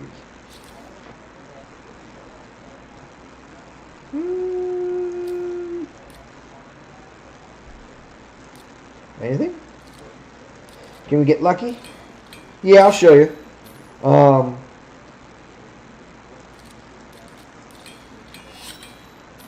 Nope.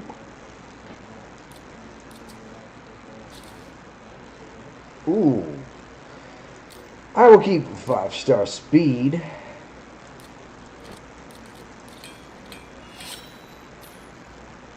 No.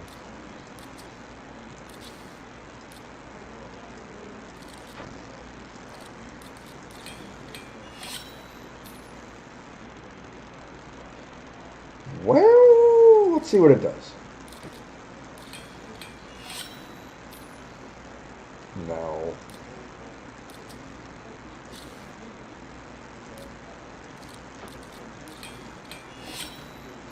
No.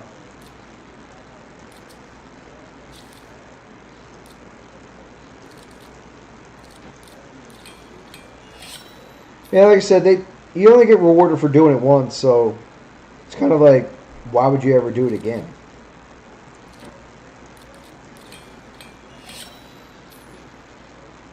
Hey, maybe. Keep an eye on that piece. But yeah, I told him, I was like, hey, a good way to make it relevant is you give a reward every reset if you do it. The fact that you only get one reward one time for doing it doesn't exactly make anyone want to do it again.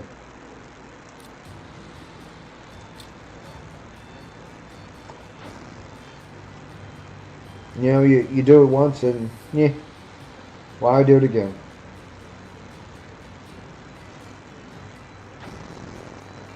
Oh, where's that thing at?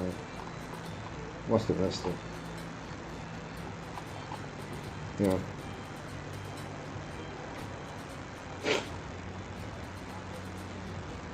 Yeah, it's just one of those deals that, you do it one time and, yeah. There's no reason to do it ever again. But, if they made it an incentive to do it each time, because if you do it, you get a reward, yeah, you're never going to do it. It's just one of those deals. It's just, it's unrewarding to do it again and again and again. That's essentially where the bottom line is. There's really no reason to keep doing it. They only reward you one time. So just, it like I said, that's where the flaw is in itself in the system, where it's, why would you continue doing it? There's no reward. I mean, maybe you can make it like bragging purposes, but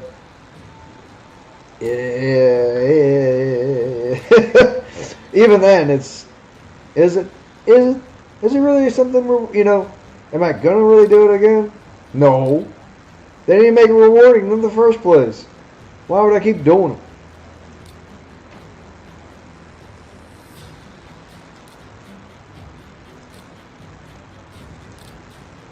So that, yeah, like I said, there's a lot of things that just kind of like, all right, so you make something, you don't really like do much with it, and then you leave it alone, and the players just do whatever. All right, got it, good. Like even this nonsense here. You gain all this nonsense. You can buy all this nonsense, but it doesn't do crap for you. Yeah.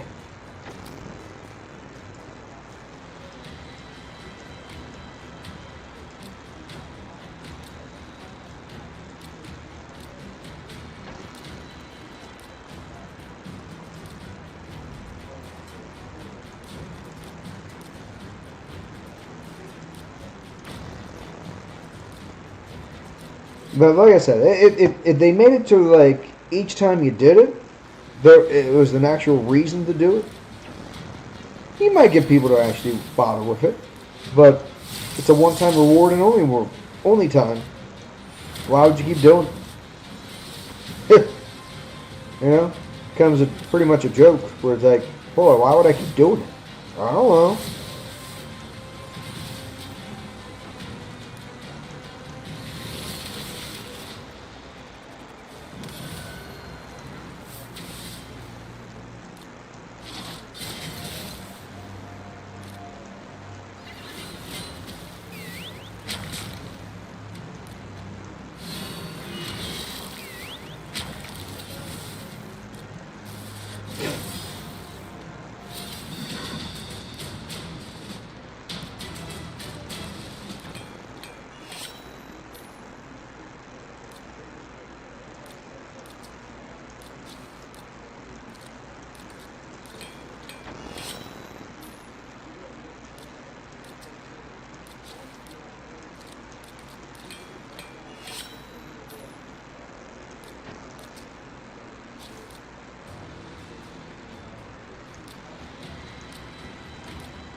What do we got? Oh, I don't even have him built. I rarely use him. And you might say, why not? Well, he doesn't fit in this mercurial nonsense that's currently going on. He just doesn't. It's a damn shame. It's kind of stupid, but again, that's blame Podium that they made a champion that was super ridiculously hard to attain, and now he literally has no place. And like anyone with a Commodus, kind of the same category where it's like, dude, they made a champion that doesn't have a place. So it's just kind of really bad on their behalf is that, they made a champ that doesn't have a place. Because he's single target. Single target, doesn't do anything. If it doesn't do multiple hits, he sits in the trash. And all because of one set. Maybe that changes. Look, they still haven't released a champion that ignores the mercurial set. Once that happens, maybe some of these champions that have been sitting in everyone's vault will come back out. But that's how they balanced it. He was a champion that was pretty sought after, that was really exciting to have. People would be like, pretty much, exactly. And that's what it really did. People were, there was a time where that was, now granted, where he fits in? PvE. He's still got a very, very sought after place in PvE content, whether it's Doom Tower or Faction Wars, Faction Wars or Fire Knight, he still has a place there.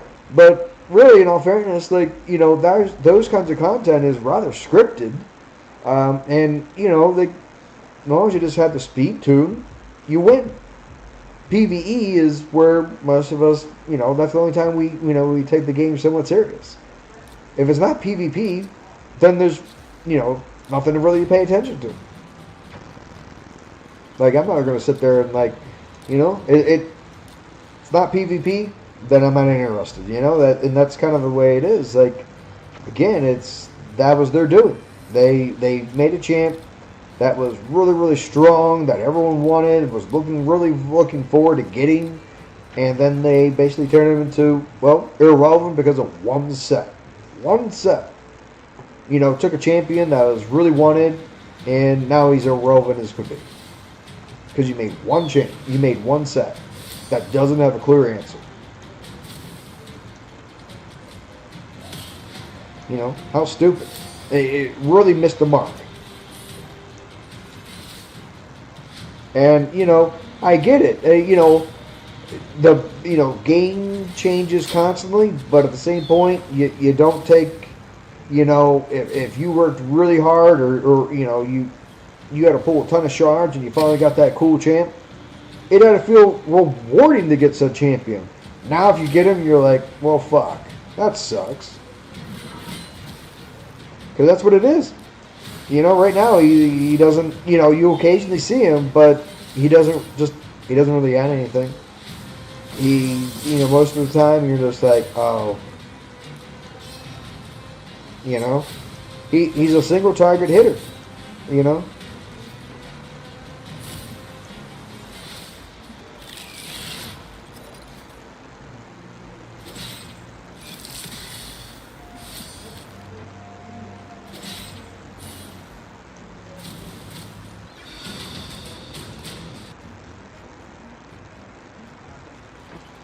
And like I said, it's a darn shame, what they turned him into. A champion that a lot of people have been very excited and very happy to get. Now he's just kind of like, yeah. Too late. Too late. You missed the fun.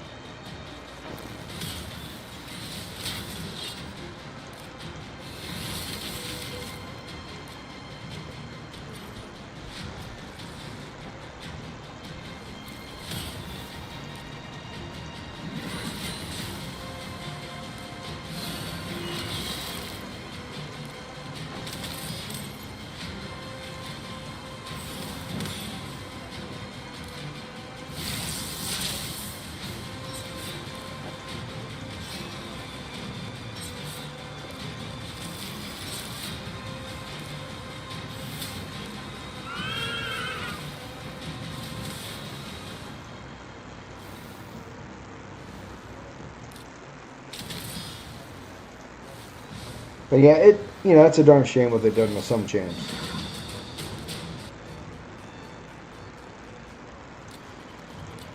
Like I said, it would have been a time where people would have been very excited to get a Commodus. Or very excited to get a Siegfried, and then now it's just, crap. That champ's darn near useless.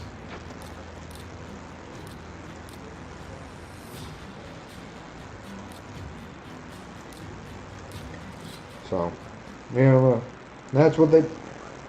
But again, I get it. Like, some champions become stronger in one patch versus another patch, but it's just kind of at the same point where it's like, one set shouldn't have ruined a champion.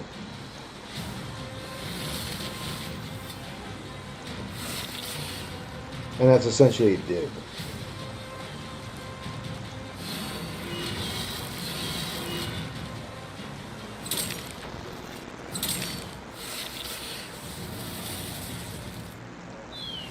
Did you die? Come on.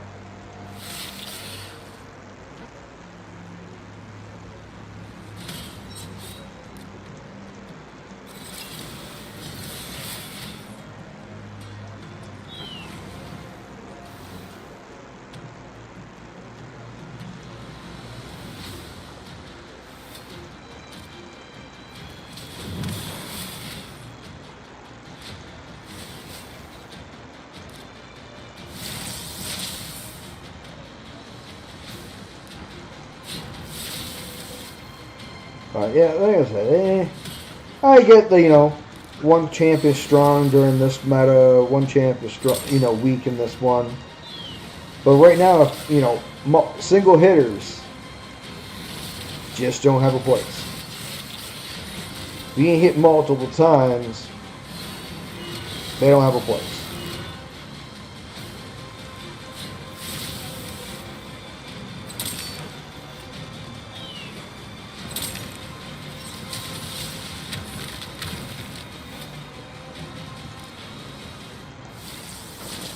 Which, it's kind of...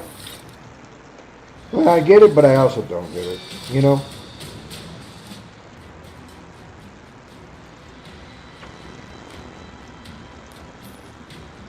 Alright, there's 3 more chests somewhere here. Okay.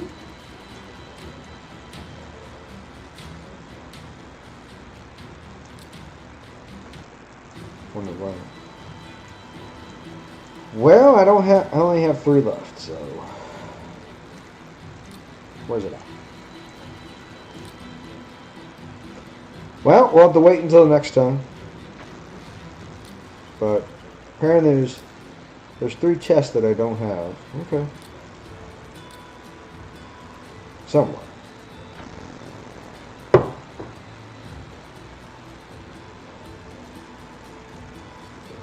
Oh, I agree. There right now there's not a really good... Solinar does not have a good counter. If you cannot get Solinar's skills on cooldown, we'll say a Fabian, a Sabril, or a Yumiko, someone that reduces skill cooldowns, Solinar will beat you down to the ground. That champion has no good counters other than putting his skills on cooldown. If you do not have a skill cooldown, don't expect to win. And you won't even be close. This champion right here is busted as can be if you don't have his skills on cooldown.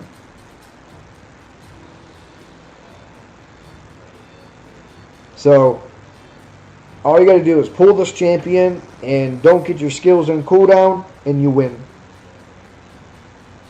That's essentially the way it is. And that's kind of stupid. Don't like it, don't agree with it. Plarium himself, if you message them and like, hey, why did this champion counter me? Why did he do this? Why did he do that? Hell, they don't even know.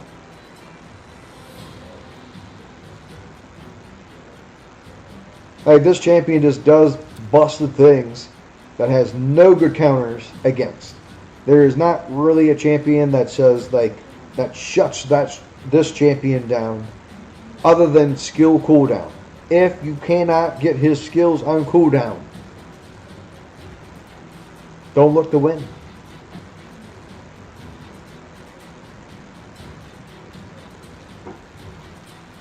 Which is a massive problem.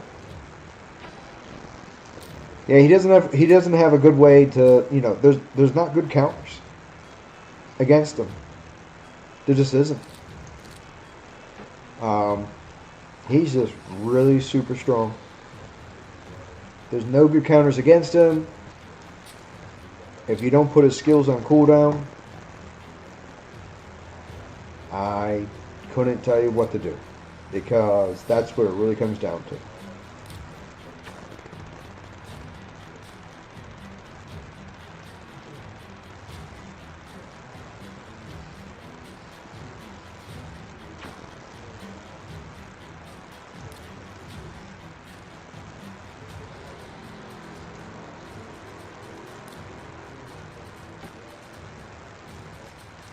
Yeah, well, I know another set he likes to use, and I kind of disagree with it.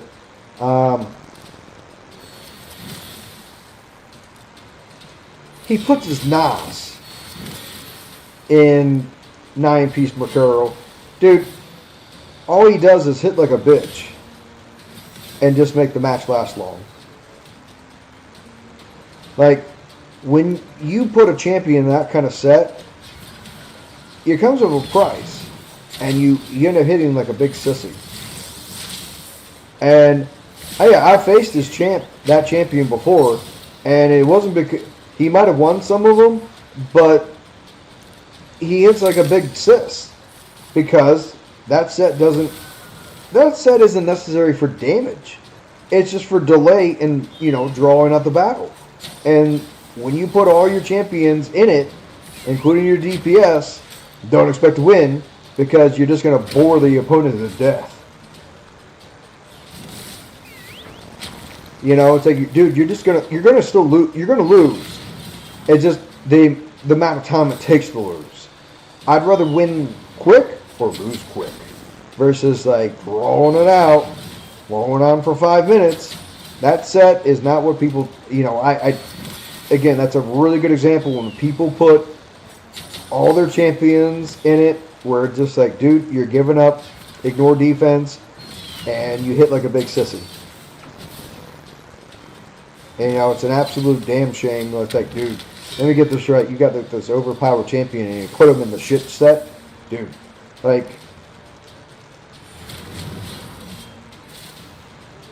it's like, okay, you scream of a noob without screaming you're a noob. Got it. So yeah, I didn't get amazing champions just so I can play sissy. And that's what a lot of people do. It's like, dude, why? You pulled this amazing champion if you put him in good gear. You don't have to play that way. It's like, dang. What a damn shame.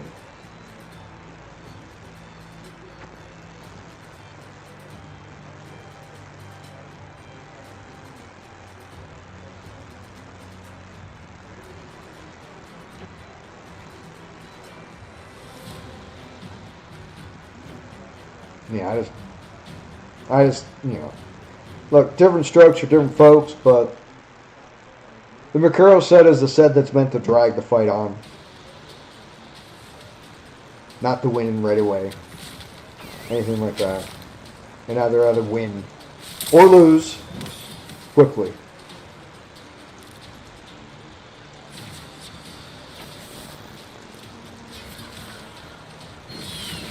Where, like, I get it. Some people just have more time than others. I get it. But I don't want to sit there and fucking, do the match for 10 hours. I got better things to do.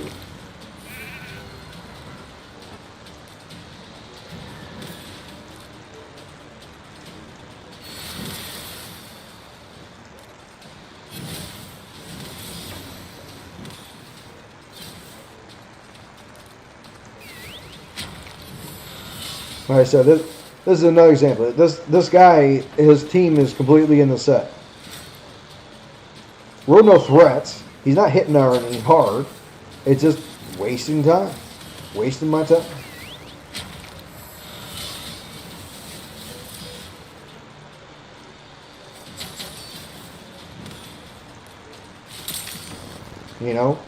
Too many people just say, like, I have the set. I should automatically win, right? No!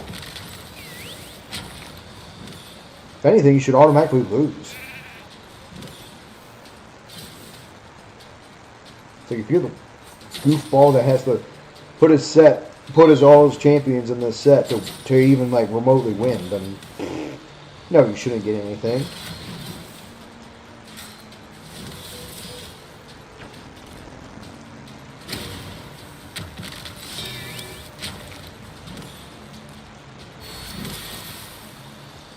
Like I said, this guy is just wasting my time. He's got no threats. Now, this is where it's really important when you're facing an opponent like this that you have the blessing that each time they res, they get less and less health. So every time he's rested himself, rinse and repeat, his champions are getting less and less health. This is how the best way to counter this team is that, hey, I know you're going to keep resing, but every time you res, you're just going to get less and less health. And eventually, I will just beat you that way.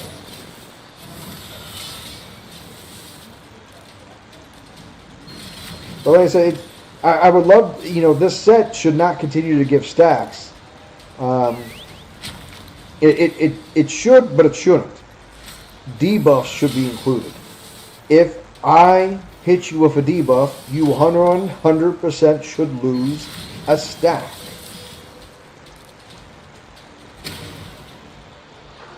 And, this would make the set a little bit more, reasonable. Where right now, I don't think it's very reasonable. If you don't have multi-hitters, you don't win.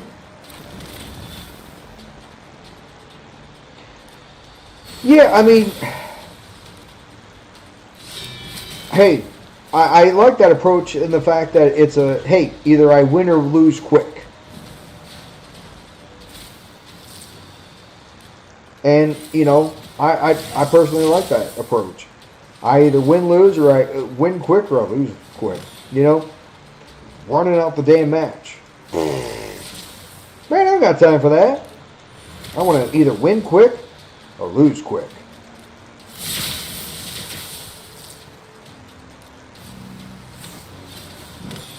So, like I said, I get the approach, but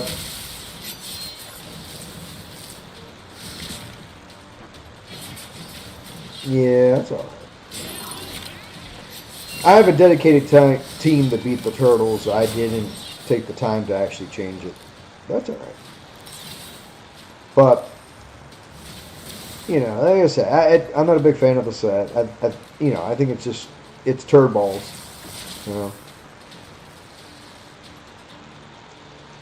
Okay.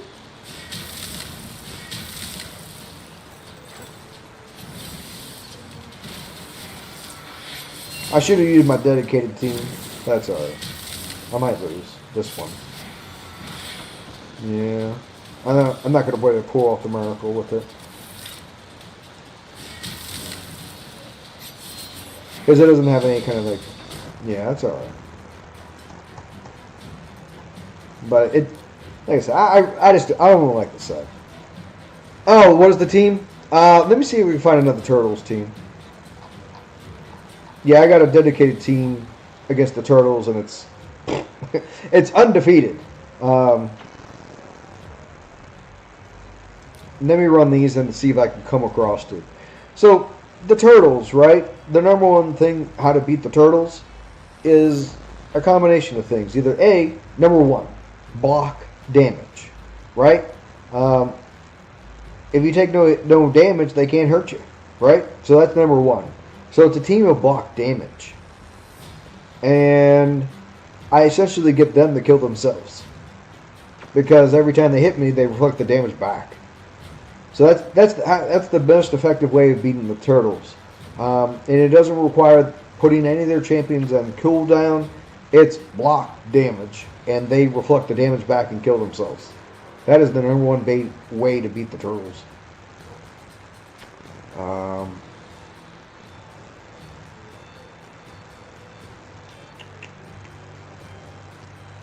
Yeah, that team should be okay. Then this guy, we'll run it as is. Other than, hold on a second.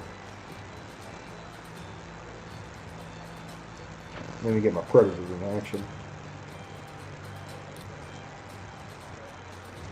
Oh my gosh, I hate this. Like I have a problem with my mouse. Technically, so I have a stuck key on my computer, and it sometimes makes things go twice, and then it often, I'm not going to take the time to buy a new one or anything because of one stuck key. What? I even changed too. Wow, weird.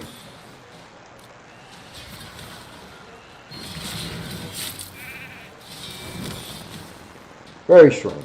I did not think that's who would have gotten targeted. Goodbye.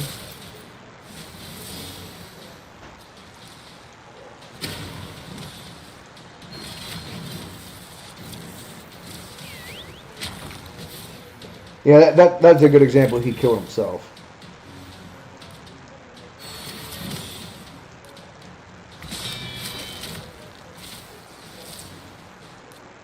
I'll take that.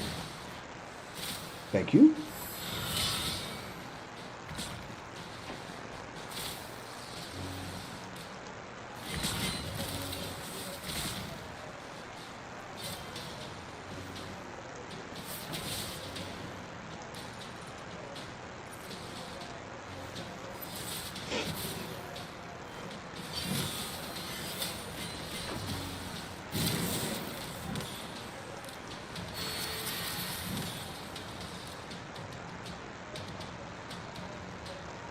Interesting.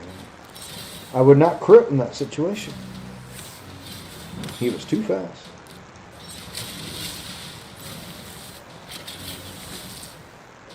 Hey! Where's the counterattack? There you go. It's like when you run a champion that literally has a counterattack on it, where the hell is the counterattack? Counterattack! Come on. There you go.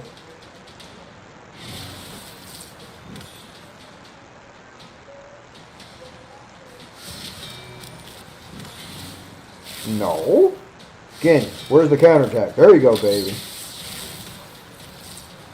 Die, fool.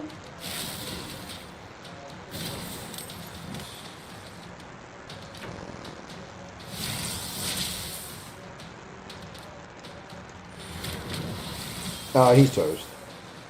Get out of here. Go away.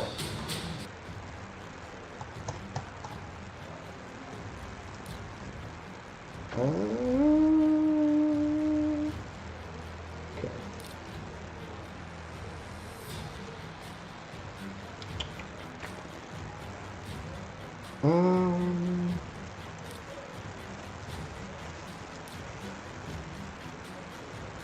All right, we'll try it.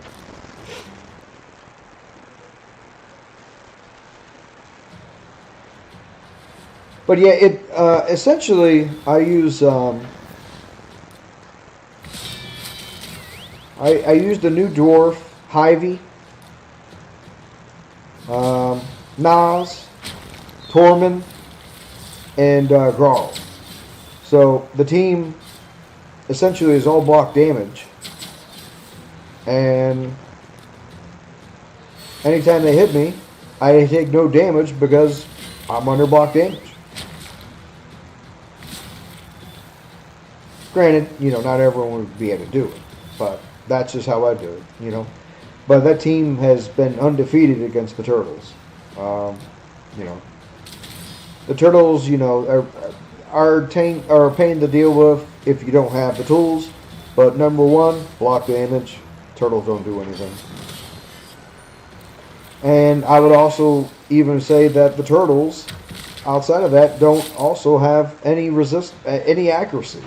So Bayak, his passive, you can't crit if the accuracy is lower than, you know. So Bayak is a wonderful counter to the Turtles because they're not building the Turtles with accuracy. So Bayak is an amazing counter to the Turtles. Sure, they build them with high accuracy. I mean, high resistance, but they're not building of any, you know, resistance, any accuracy. So Bayak can't be crit. So your team is, again, you just kind of scream and you just kind of make fun of the Turtle team that they can't do anything to you.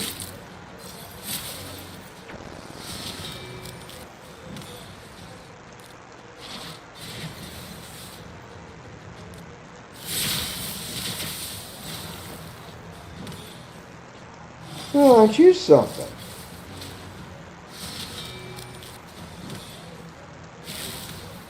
Alright, go away. But yeah, you know, like I said, the Turtles are by no means like, you know, like the, oh my gosh, you got the Turtles. It means you automatically, no, the Turtles have major flaws. They don't have a clear reviver. Sure, Leonardo and Donatello can keep them in a fight per se, but not really.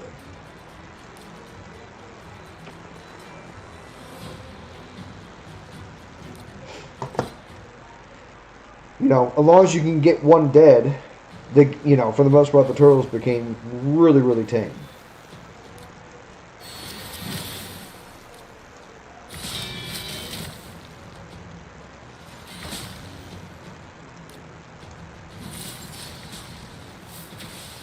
I shall take that, and then you shall die. What? Ah, that's all.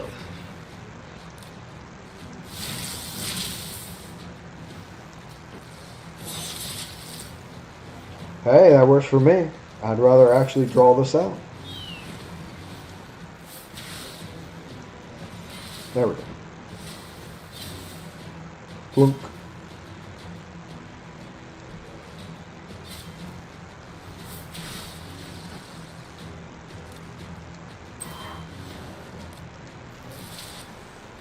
Sit your ass down, fool. Not wasting my time.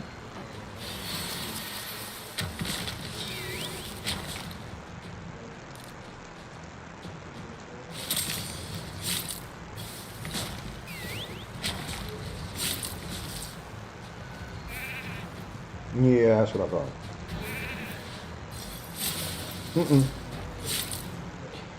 Alright, my turn. Be quiet. Be quiet.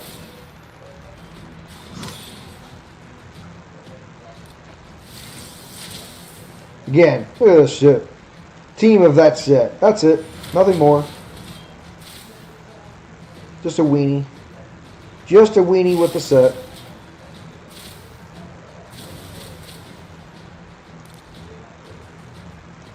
Well, I'd rather do the hits. See? Now all your stats are gone and now you're just going to do nothing.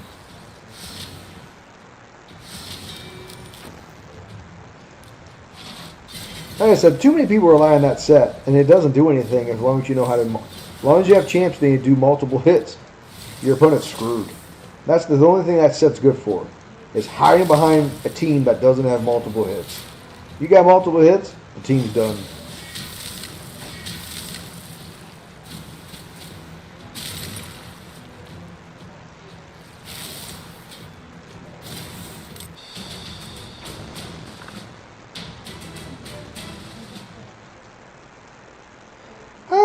Yeah, I got a +4 of that champion that sits in my bank. Oh, no, actually I don't. I actually, there's one champion I don't have. I was thinking about the, yeah, I that is one champion actually I don't have. I thought when you first made mention, I thought you were talking about, oh, I lost her.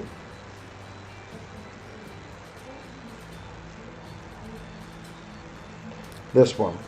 Yeah, I have a +4 of this turd that doesn't ever see the light of day. But this one, oh, I've attempted a few times to get her, but struck out. Yeah, a solid PvP champ that sees some good moments. I've attempted a few times to get him, and I've struck out. I can't seem to get her. And then it's kind of like, after I tried a couple of times, I didn't get the champion. And it's like, all right, well, I got better choices anyway, so it wasn't meant to be. Yeah, that to me is what I would love to see, and I know they'll never do it, but the token trader, right? I think any and all champions should show up in the token trader. As long as you have enough legendaries to eat, you should 100% be able to get any champion you want from the token trader. Is that not what the token trader is for? Of destroying champions you don't want to get the champion that you did want? Well, can we not take it a step further and include it as all champions? Like, I get it. Like, make the price high. and that you have to, like, destroy 10 legendary champions to get said champion.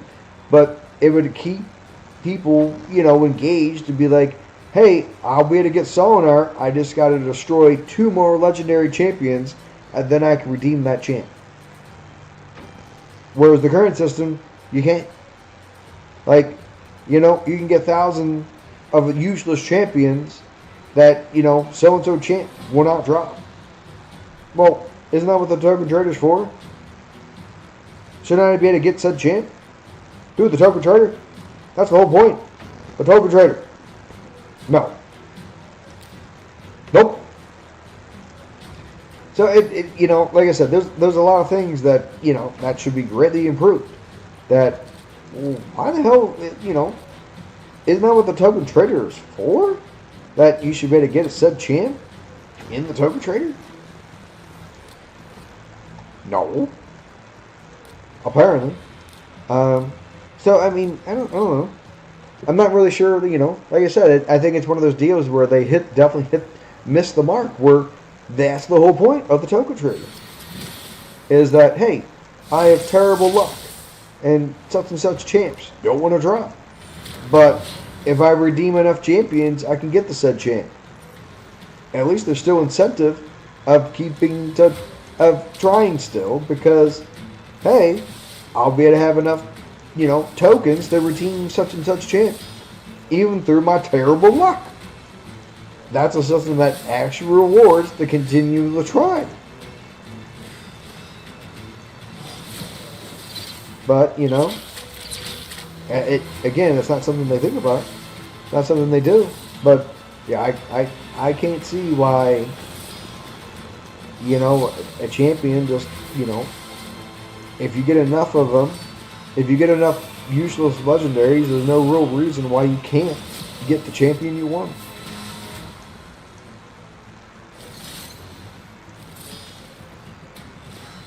Yeah, it's not too much to ask. It really isn't.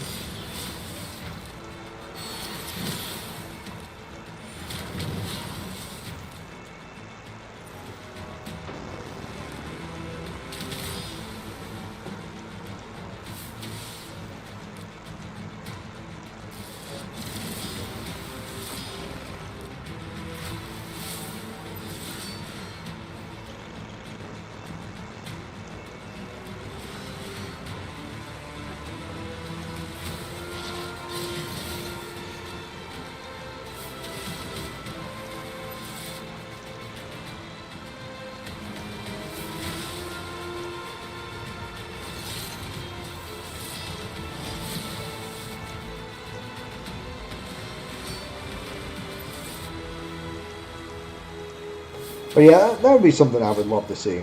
A real token trader. A real one.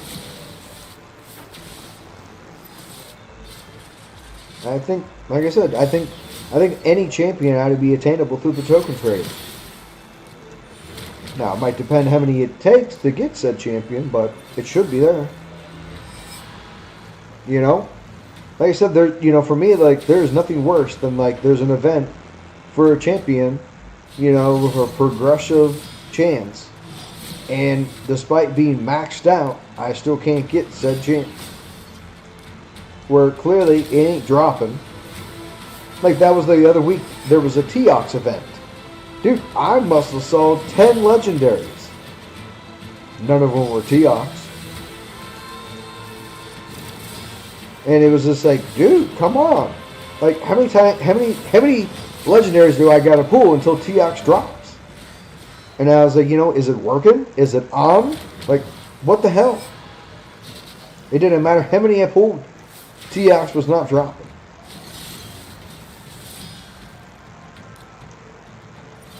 Now, the other thing that was goofy was, the day before that was Volcanos. The first legendary I pulled was Volcanos. So, hey, that was fantastic. I got him. First legendary, Volcanos dropped. 10 legendaries later, I still didn't get Teox. Obviously, that's stupid. Like, that was, it's an entirely busted and dumb system where, like, come on, man. Like, I maxed out. I'm, you're quote unquote 25%, and I still can't get the champ. So at that point in time, I'm not getting the sub champ. It doesn't matter what my damn percentage was. So that's again, hey, that's what the token trader is supposed to be for. Now, should it be, whether it costs 10 legendaries to get sub champion, or it costs 20, but make it actually be something that's attainable. If someone with shit luck should still be able to get the champ. The other one I told them about the progressive slots was they're not giving us a true progression. That percentage should continue to go up until you get sub champion. And then once you get your champion, then it resets. But what they're currently giving us for the progressive slots isn't a thing. It should not cap out at 25%. It should continue to go up until you get said champion. What you're giving us is a system that tops out at 25. It should continue to go up until you get said champion. Simple. Again, what they're giving us as a players is not what, they're not giving us a true progressive chance. It tops out at 25. But it's not good enough. There's too many champions in the pool.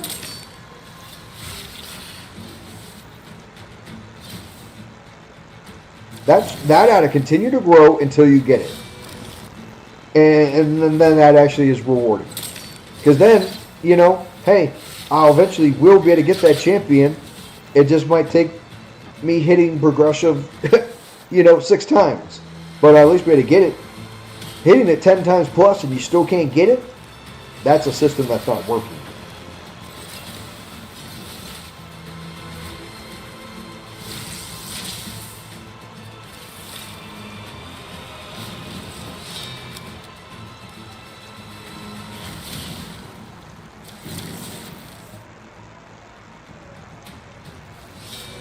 Yeah, so, like I said, to me, there's a lot of things that could be improved, and that's being one of them. Like, the whole progressive, it just hardly ever works in the favor of the player. So, like I said, fine, put a limit on it, or put a cap on it, and, we should be able to get the champion that we want during a progressive event. Right now, it doesn't matter if it's a 10x or a 20x or a 50x. You still don't get the champion. It's kind of really stupid. It ought to continue to grow. It's not a true progression. It tops out at 25.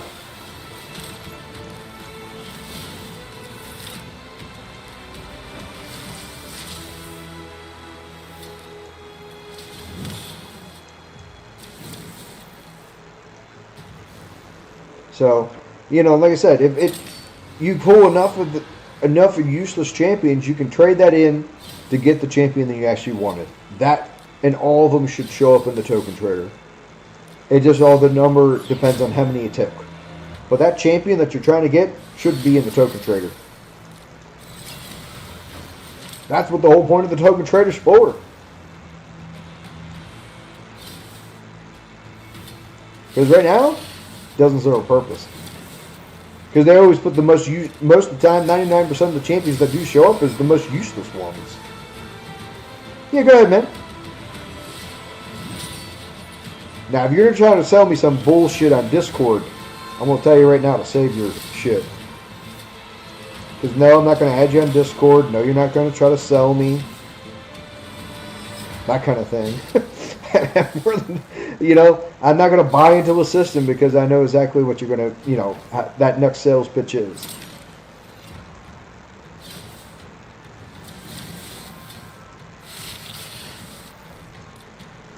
So, ask away.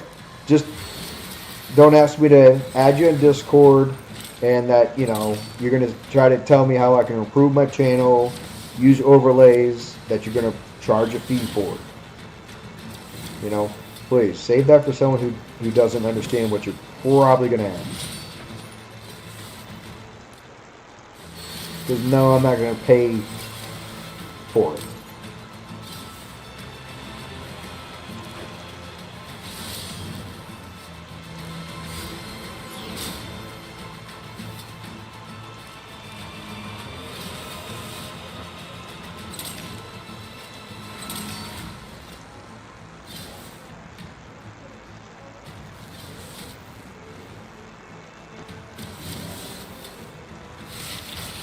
Because yeah, that's a popular message that I've gotten.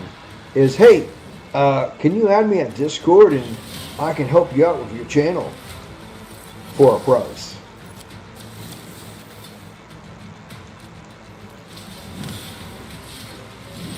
Which you know, I get it. Everyone's trying to make money, but you know, I'm not going to do it.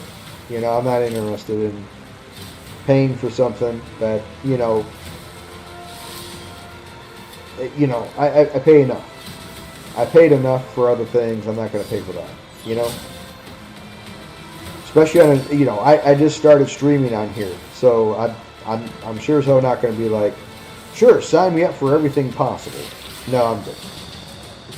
So whatever your question might be, as long as it's not anything to do with signing up for your, you know, your service, we're good. So if it has anything else, I'm not interested. I'm not going to pay for your service. Yeah, because like I said, it's not something I'm looking to do. I'm not going to pay for service, you know, for help for you to help me grow my channel. Because you know, I don't know how long I'm going to do it. For the most part, I usually you know do my own thing and don't need to stream it. If I decide to, that's a whole different conversation. But I'm not going to pay for views. I'm not going to pay for followers. But I get why people do. But it's not something I'm looking to do. But I get your sales pitch. But you know, I'm going to assume based on your silence, I got it correct.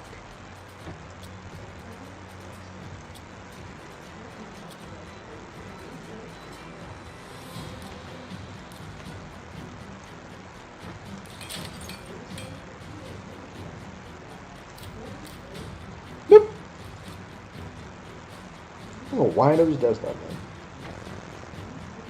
But like I said, I'm not looking to do those kinds of things, man. And you know, it doesn't hurt to ask. It's just you know, it's not something I'm interested in doing. Yeah, well, I knew what the pitch was. Like I've gotten that pitch one too many times, and I'm just like, never mind. Yeah, it's just about sales. Hey, can I ask you something? Like, your channel's really cool, but I noticed you don't have a bunch of overlays. Can you add me on Discord?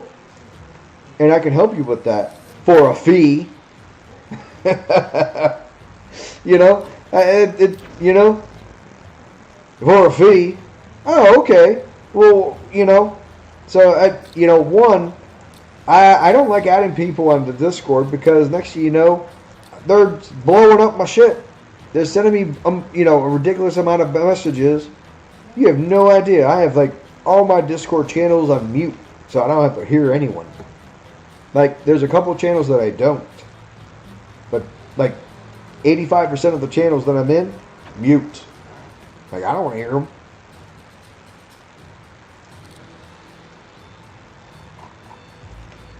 Like oh my gosh, it's all too, yeah, no. You know. You know, while my channel is new, I am not new to the game. You know, that one, you know, I 100% know what's up. You ain't fooling me. I know what you're gonna sell. I know you're just trying to sell, you know, hey, you know. But I will tell you this one. The funny thing is, on that conversation, buying followers is actually dirt cheap. I know it's not something that people like to hear, but buying followers, they might be bot accounts, But for the most part, most systems don't care whether they're bot accounts or real accounts. You can get a ridiculous amount of followers, subscribers for free.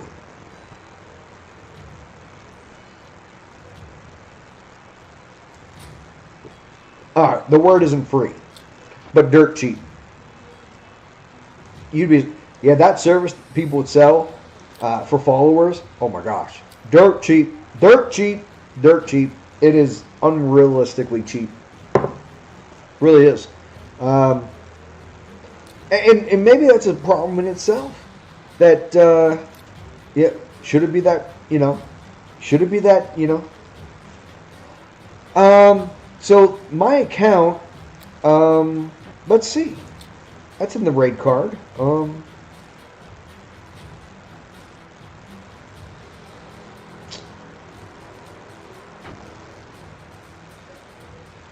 I know it is. I just gotta find it.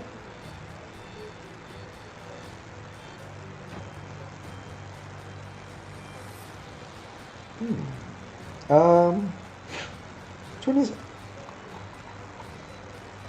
I know it is.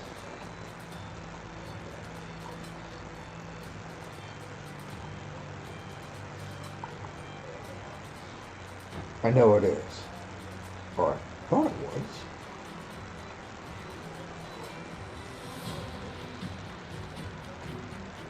was. Isn't it? 2021. There it is. There you go. Yeah. So yeah, it looks like it started 2021.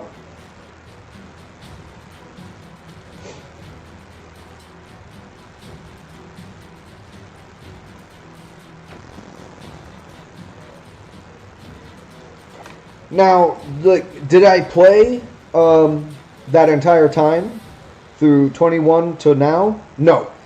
Took a break. Did other things. Stopped playing Raid. Came back, So, I didn't play the entire time. Did I ever buy an account? No. I allowed someone to play my account one time. One time. And, and the other reason,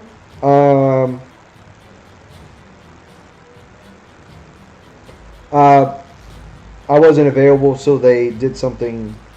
They ran my Siege battle on my account. So yeah, only one time. Only one time did somebody play my account. But otherwise, nope. I was the sole and only player ever on my account. Now, I'm not trying to say I have a problem with somebody using someone else's account. It is what it is. That's a whole different category. The only thing I would have to say is, let's talk again back to seasons, Live Arena. Live Arena, obviously, we just showed in a perfect example that Live Arena is more about how many battles you do, not whether you win or lose. So you have a team of players or people that play in your account that's going to guarantee you in a top spot just on the sheer number of battles you do. That's where a problem. That, if I myself can only do X amount of battles versus a team of players who's able to play, well, then that's a problem. Like this past season, I did it more than usual. But, in my case, I finished the season 297. Yeah, I'm currently on Twitch and YouTube at the same time. Currently right now. And the username on Twitch is pretty much Reddington. I think it's Reddington for life. I'm pretty sure is my username. So, yeah, it's Reddington for life. So right now, the big flaw in Live Arena is that individual wins don't matter. It's more about quantity of battles. And that's a pretty big problem. You know? And, you know, not to take anything away from this guy here, you know, with his 57% chance of winning, but he did 2,361 battles. Oof. You know? So, if you were to take that win rate and did it for the number of battles that I did, you know, he has 1,000 points. That's the problem right now. You know, it's just, you know, it's kind of stupid. Where, like, win rate should matter. Win rate should play a factor in where you're ranked. Whereas right now it doesn't. It's just more about how many battles did you do. And, you know, I showed a bunch of people with an absolute horrendous win rate. Like, here, let me get to it. And it was bad. Like, it was really bad. Like, you're like, what? How? How does that work? Like I said, their system has, winning means nothing. It's just, how many battles did you do? And that's the only thing that matters.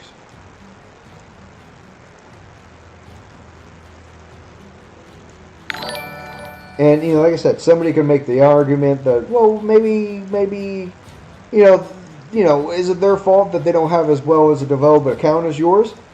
No, but should they really be, you know, ahead of me in things because of that? Either? You know, like here, you know, really good example is the guy at 497. 497, he had a very respectable 80% win rate. Right? Very respectable. That's a fantastic. You know, he did 282 battles. He won 80% of his battles. Very respectable. But he ended up with a score of 1,777. Whereas the guy that was above him, who had a whopping 54% win rate, double the amount of matches, and in theory, ended up on top of it. On based on what? And then this guy.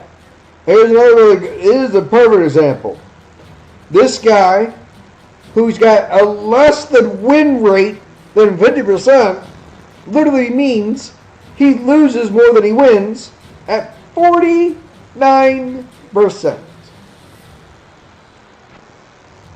49%. And he managed to be above both of them with his 49% win rate, all because he tripled the amount of battles to this guy and he nearly doubled that guy. Well, how in the hell does that system make sense?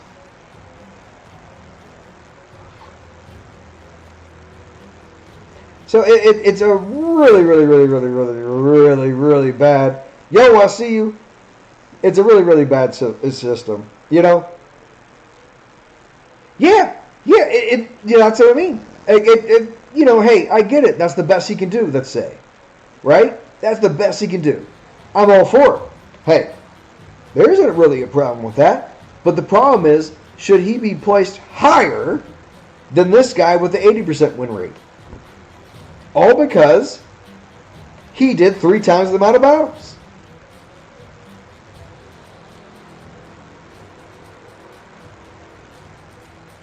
I mean, I think that speaks volumes. I think that just speaks volumes right there. So the guy who just happened to do 3 times the amount of battles, he places higher because he did 3 times more battles. But he clearly lost more than he won. Otherwise, he wouldn't be at 49%. 49% is rough. You know? That is rough. And so, I mean, In what world is losing more than winning top 500? None. Only in this game can you win, can you lose more than you win and be considered a top 500 player?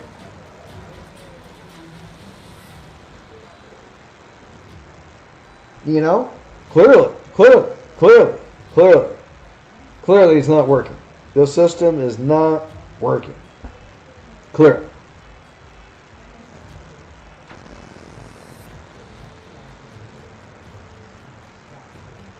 So, you know, it's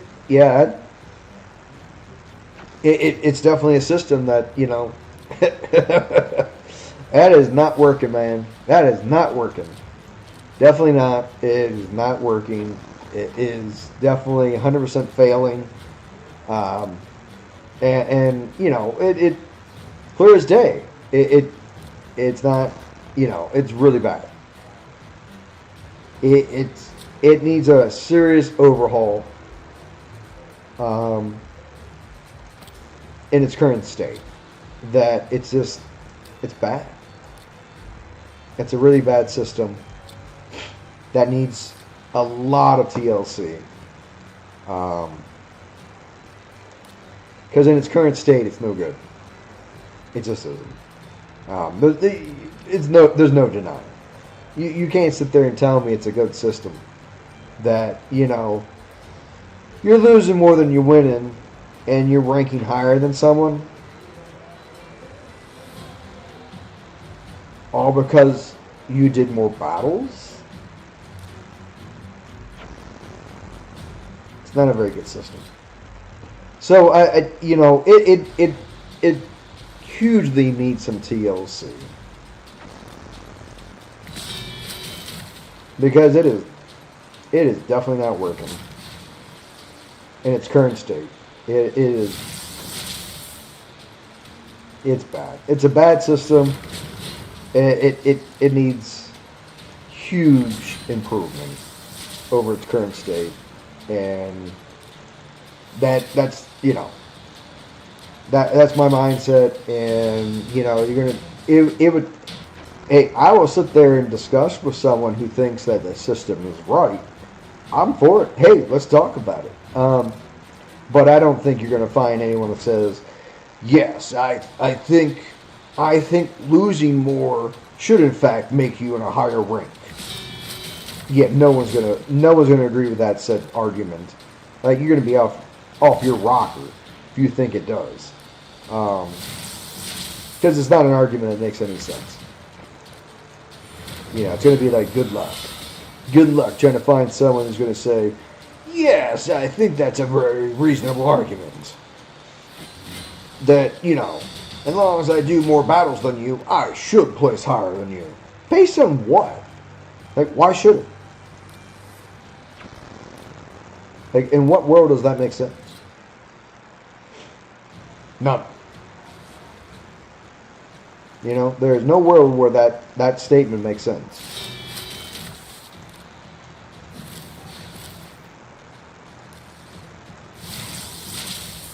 And that's right now, like, the major flaw is, you know, you can clearly just, you know, win your way to the top. You know, you can just simply do battles to the top. And, you know, shouldn't be that way. You know, it actually ought to matter. Like, hey, you know, just because I don't do 10,000 battles doesn't mean I shouldn't still be able to be at the top. Well, you know, according to how they do it, no, you cannot be. You can't be. You're not necessarily going to be at the top because you didn't do enough battles.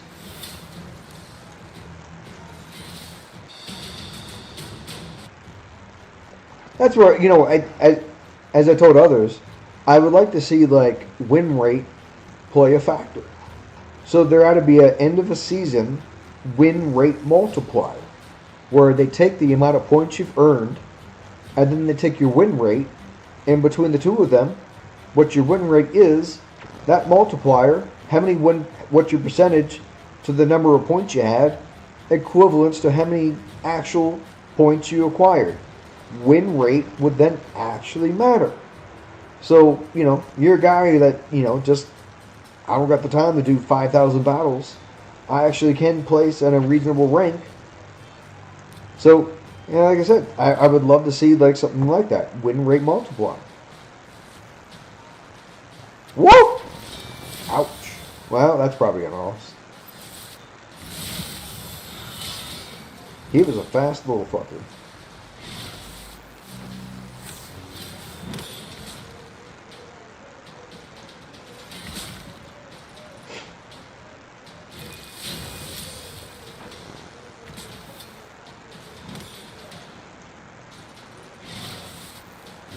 Yeah. Wow. Wow, that guy was a little speed demon.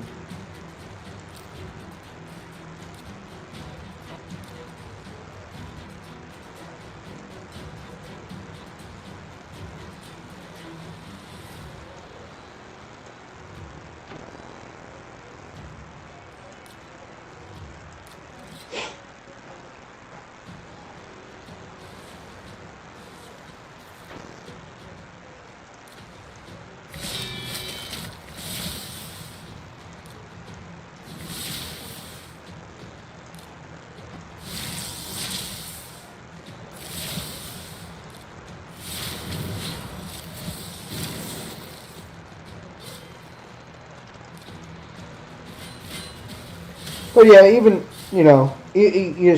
even this guy, like I said, when I saw, he was crazy faster than me. That just meant he was, vulnerable. So I mean, look, but the biggest key is Soloner needs to have his skills put on cooldown. Otherwise, you ain't gonna win.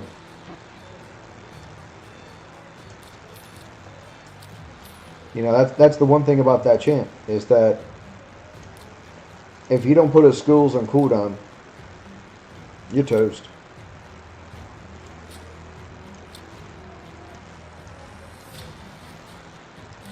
Because there's no other champ that runs that way.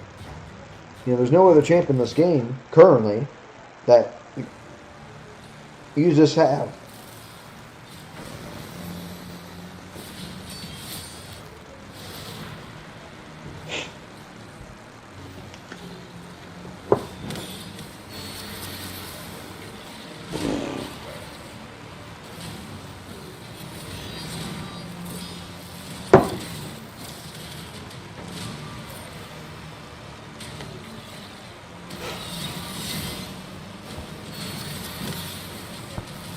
Well, I know this much. I'm going to jump off here and take care of some things on my end.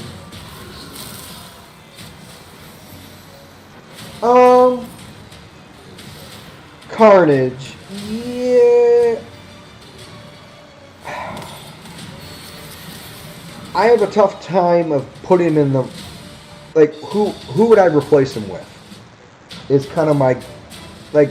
Don't get me wrong, he's a very strong champion. Carnage,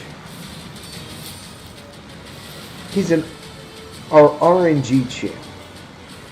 I don't like RNG. I get why people use him. He's an RNG champ that you rely on him counterattacking. If he didn't counterattack, would anyone use him? No. So he's like literally that guy that's a crapshoot, whether he does something or doesn't. And in my case, he never does anything. I'm like, yo, dude, like, when I face against a Carnage, he counterattacks me nonstop. I put him in my team. He never counterattacks. What gives? So I don't like RNG champs. And that's exactly what he is. He's an RNG champ that you hope counters. If he doesn't counter, he don't do anything. And that's all, when people use him, they're just hoping. They're just hoping that he counterattacks. If he doesn't counterattack, he doesn't do anything.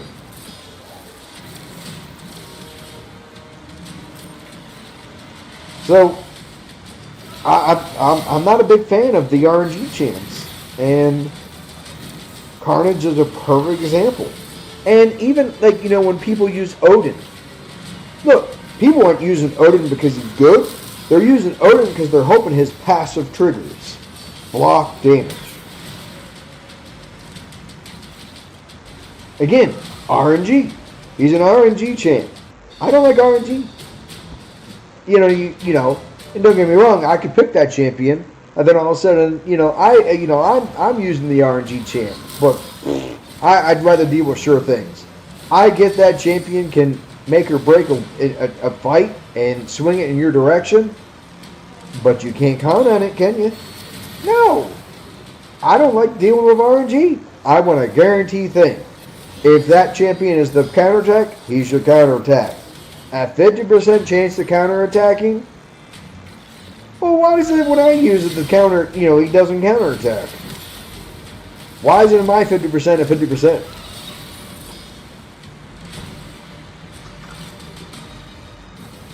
So that's the only problem, like, certain champions like that, that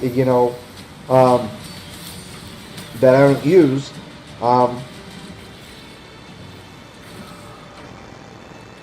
Well, yeah, but it's more or less the RNG that they hoping he counterattacks. Because, you see my account, I can make it where a Carnage never takes a turn. So, no, people use it because they hope and pray that he counterattacks. Right here. This is what people are hoping for. They're hoping right here. Each hit this champion deals from skills have a 50% chance of applying a debuff spread, taking one random debuff from the target. Whenever this champion kills an enemy, has a 100% chance of applying a debuff spread, taking all these debuffs and placing them. But people are using him all for the counterattack. Nothing more. And that's what he is. He's a counterattack champ. He doesn't. You cannot predict when he's going to counterattack. Yeah, whenever an enemy hits this champion or an ally, has a 50% chance to counterattack with this skill. Now, granted, this chance increases by 10% for each debuff on the enemy. But even if you had no debuffs on your team, his counterattack is hit or a miss. Now, granted, when I use him, he never counterattacks. But when people use it against me, he counterattacks. So, I don't know. You tell me. Make it make sense. And like I said, Odin. Another good example. Odin is good, but people are just hoping for block damage.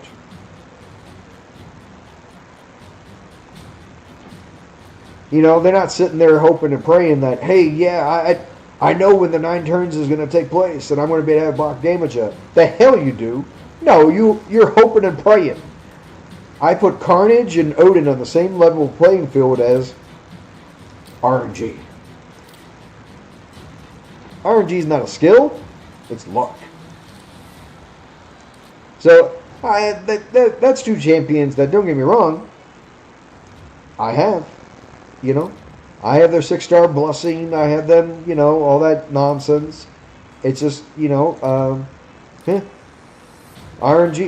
They're RNG champs at best. If all of a sudden you were to take the RNG out of it, those champs don't ever get played. They're RNG champs.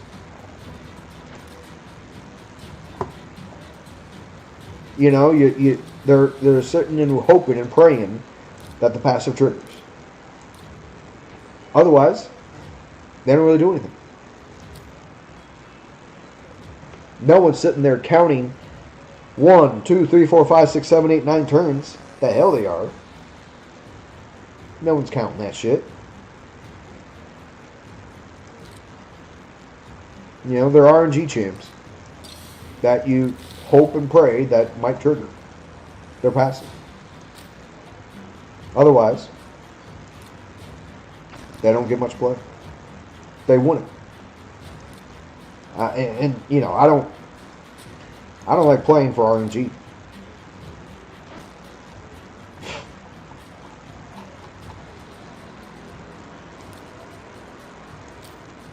I can't stand RNG. Like, I think there's too much RNG in the game as it is. So, you know, it's like I said, I can't stand RNG. I like the seed loss of it, you know, unless there becomes a stat that literally is, you know, you can boost. Hey, how do I improve my luck? There it is right there.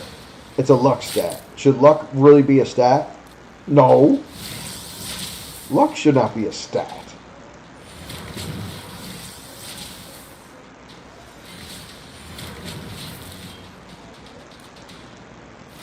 I think there's too much luck.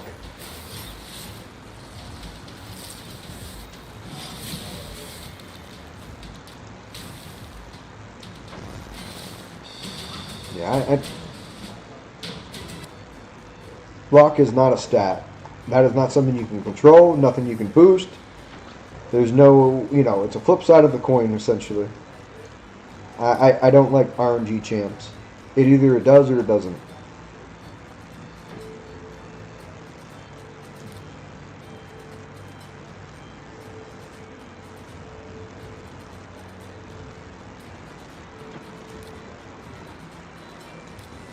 Here, I'll use Carnage for you.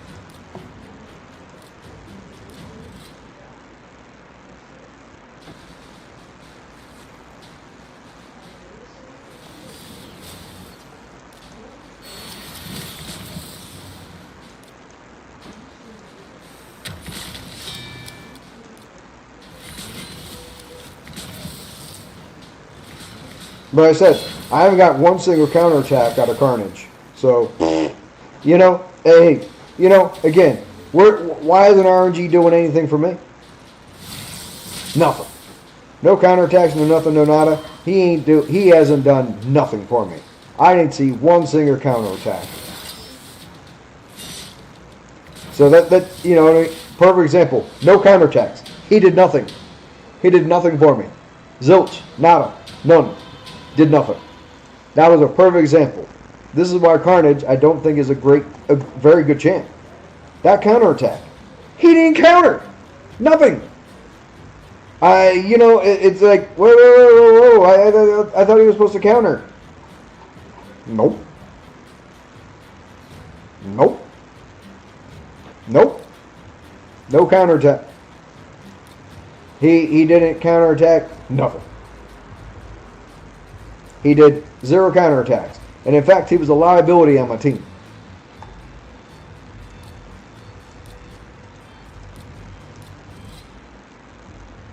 So, you know, like I said, it you know, it can be a good champion.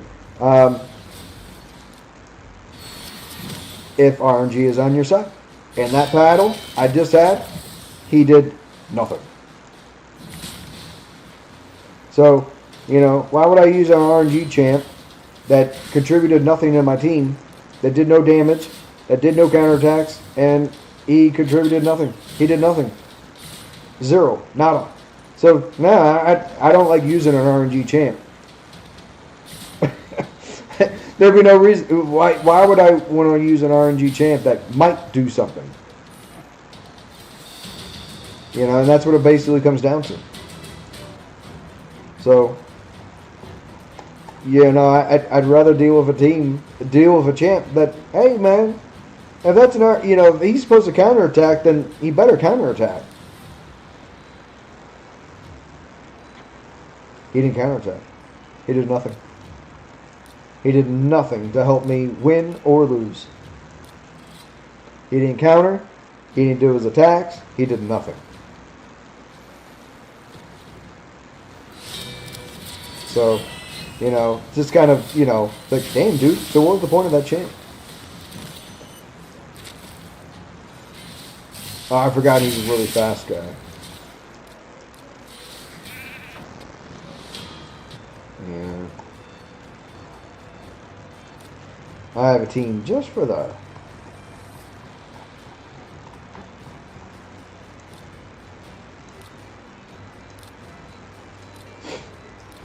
Like I said, that's why I don't. Like I said, Carnage is a really good example of an RNG champ.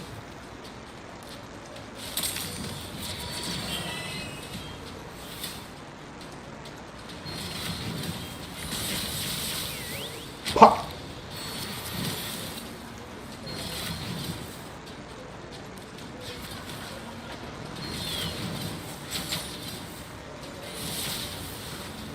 Now he has a Stormcaller. Yeah. That Stormcaller Marius is, yeah. No.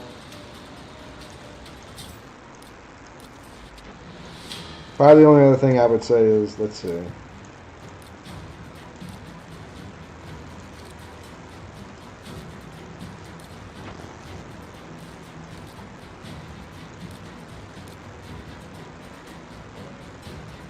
Yeah, that's an extremely strong champ. Marius with a Stormcaller in the Mercurial set. Kind of stupid. A tad overpowered. That's a champion, yeah. So that's when you basically say, oh, okay, so I'll just do it back?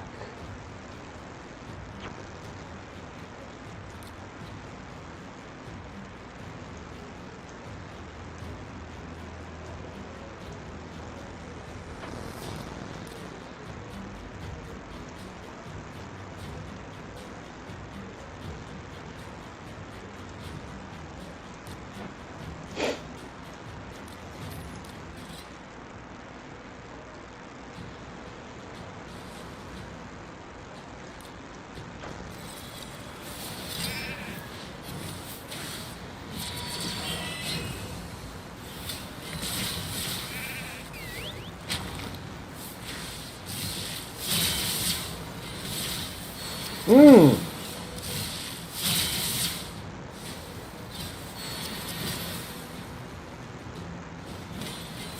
Wow. I don't have a good answer. I'll try one more time.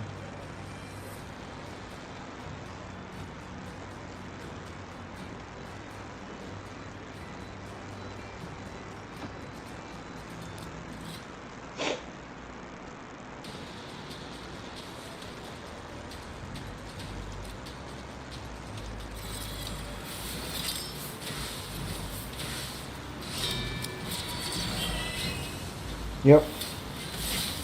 Like I said, don't have a good reason.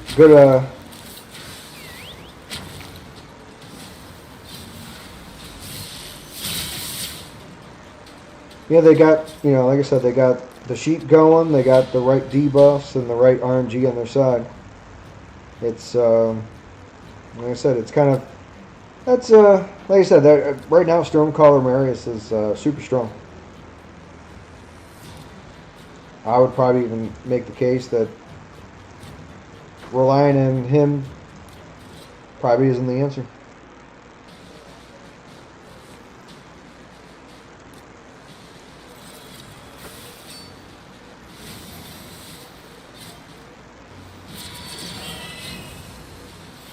Yeah.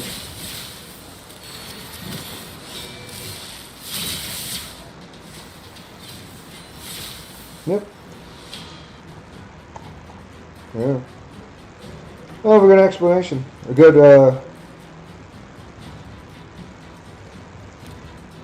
all I can say is,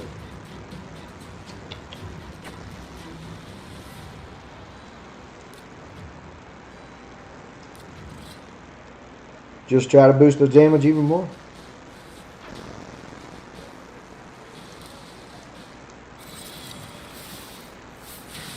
I needed a one shot.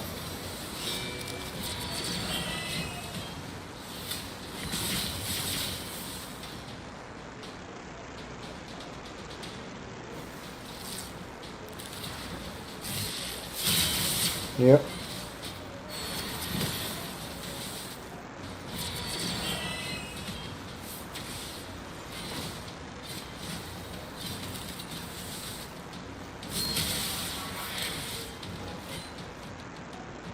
Like I said, don't have a.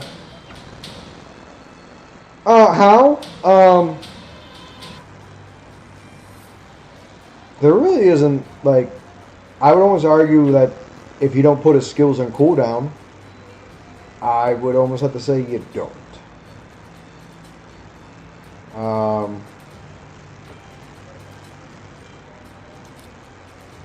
Let's see.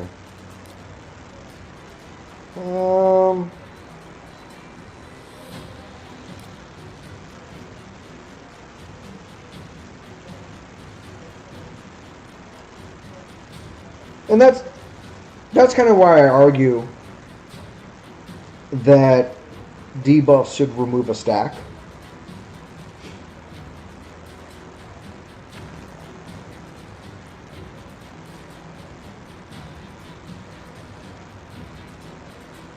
Debuffs that would remove a stack, and that'd be a good way to fix that set.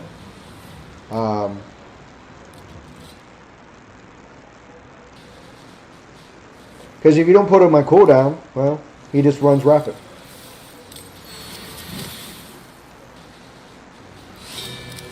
Yeah. Yep.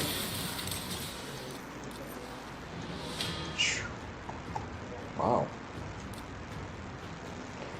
So he's much faster there.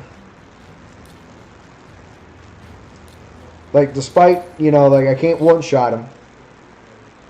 And I really should. If if you don't one-shot him, which I don't know why you can't. Finally.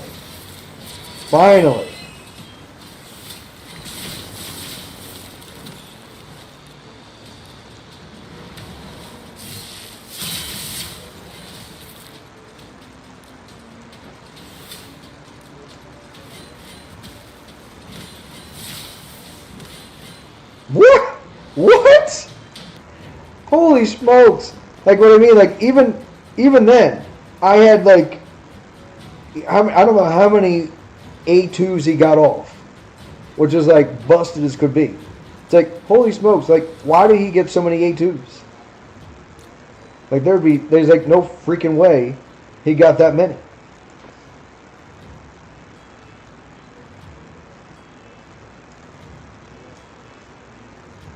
Yeah, that was pretty insane. Well, you know, I probably go about it the wrong way. So, if I know he's super darn fast,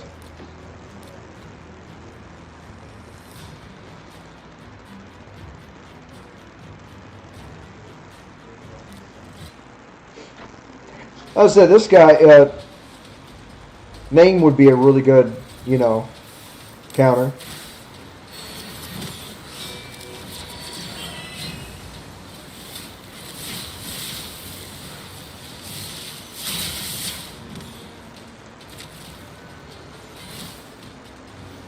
Wow. But even then,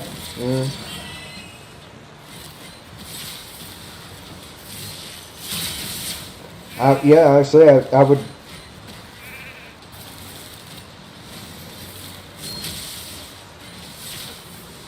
Wow. Like I said, I don't have a good answer.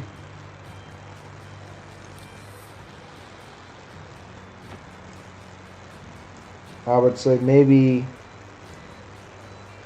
there's a champion I can think of, but I can't find him.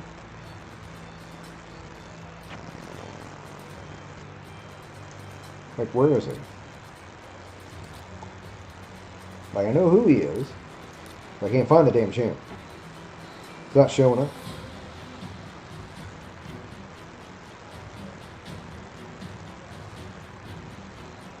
Even there, he's not showing up.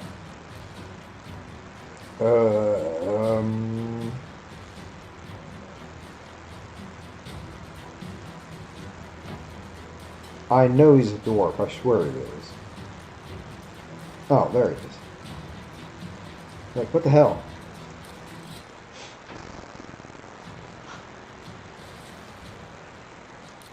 Yeah, like, in all fairness, like, I can't get him to one-shot his Sifi, and I can't get it, you know. Like, I don't know why.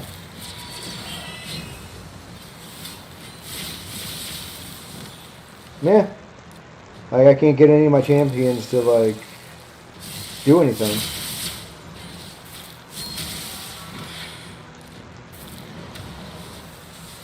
Uh,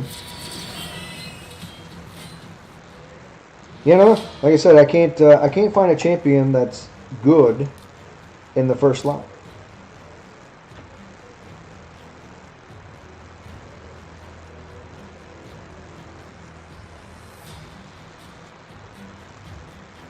So,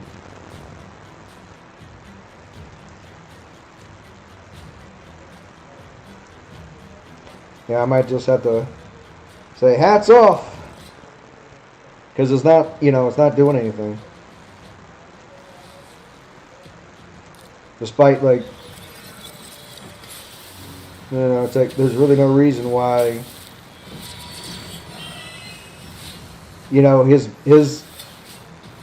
His Odin's clearing all my debuffs every time.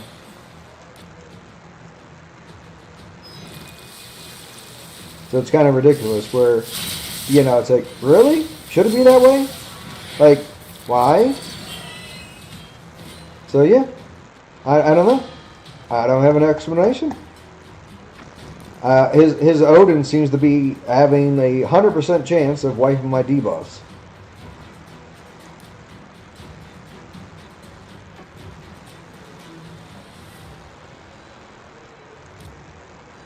Like, it doesn't seem to matter what the hell, resistance or stone skin, anything, it's every time.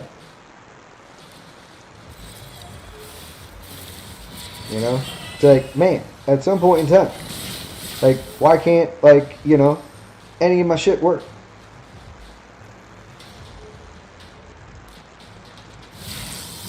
You mean to tell me I can't, Odin's gonna, wipe my shit off every time?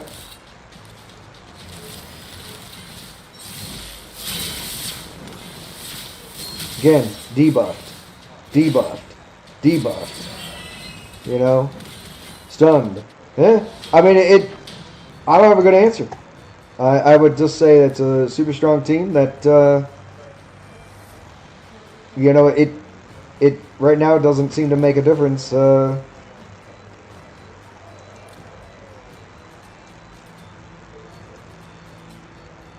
only other thing I could think of is, what if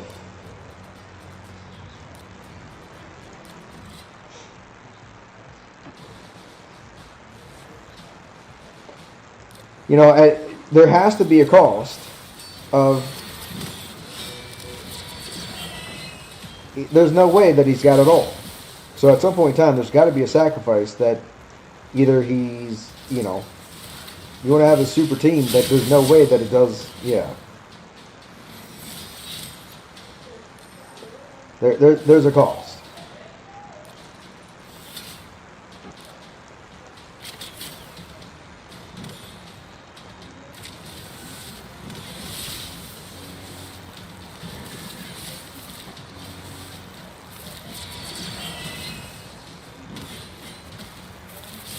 But apparently it's not one he's going to have to pay. Huh? I don't know. It's quite something. I would have liked to have thought that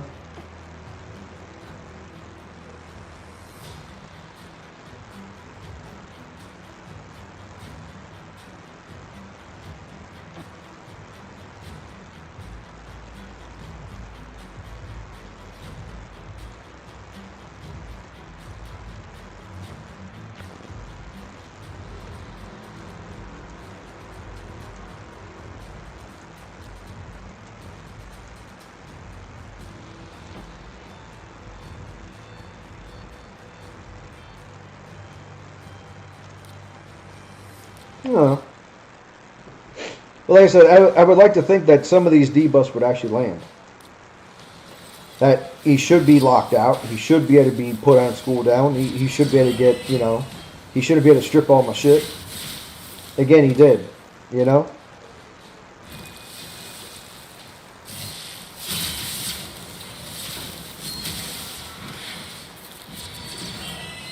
And sure enough, yeah, it's quite something.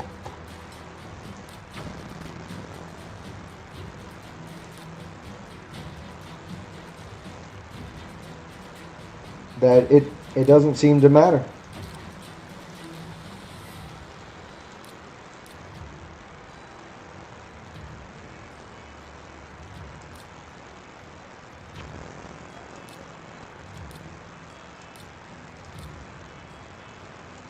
There's no need to.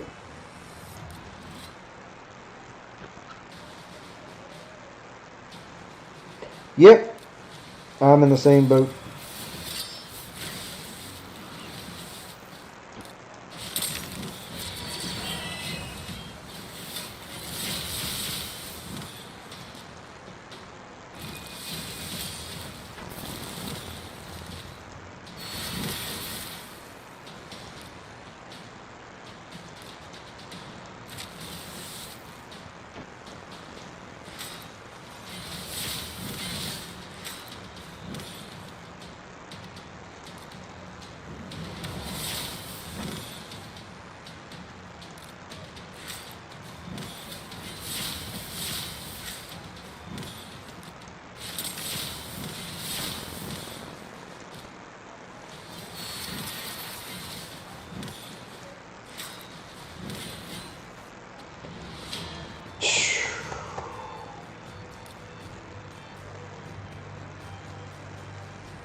Unfucking real.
There it is. Fuck you.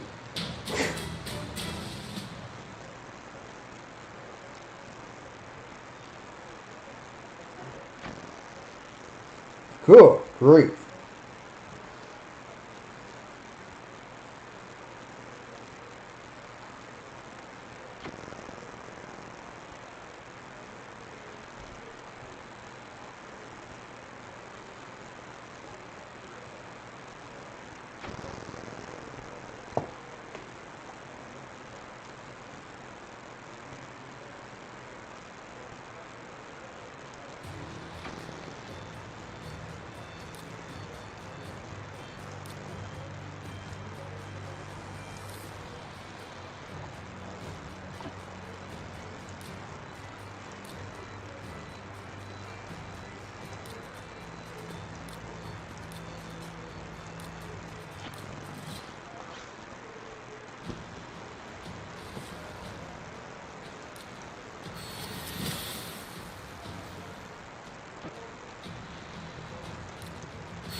Huh. Why is his health going up?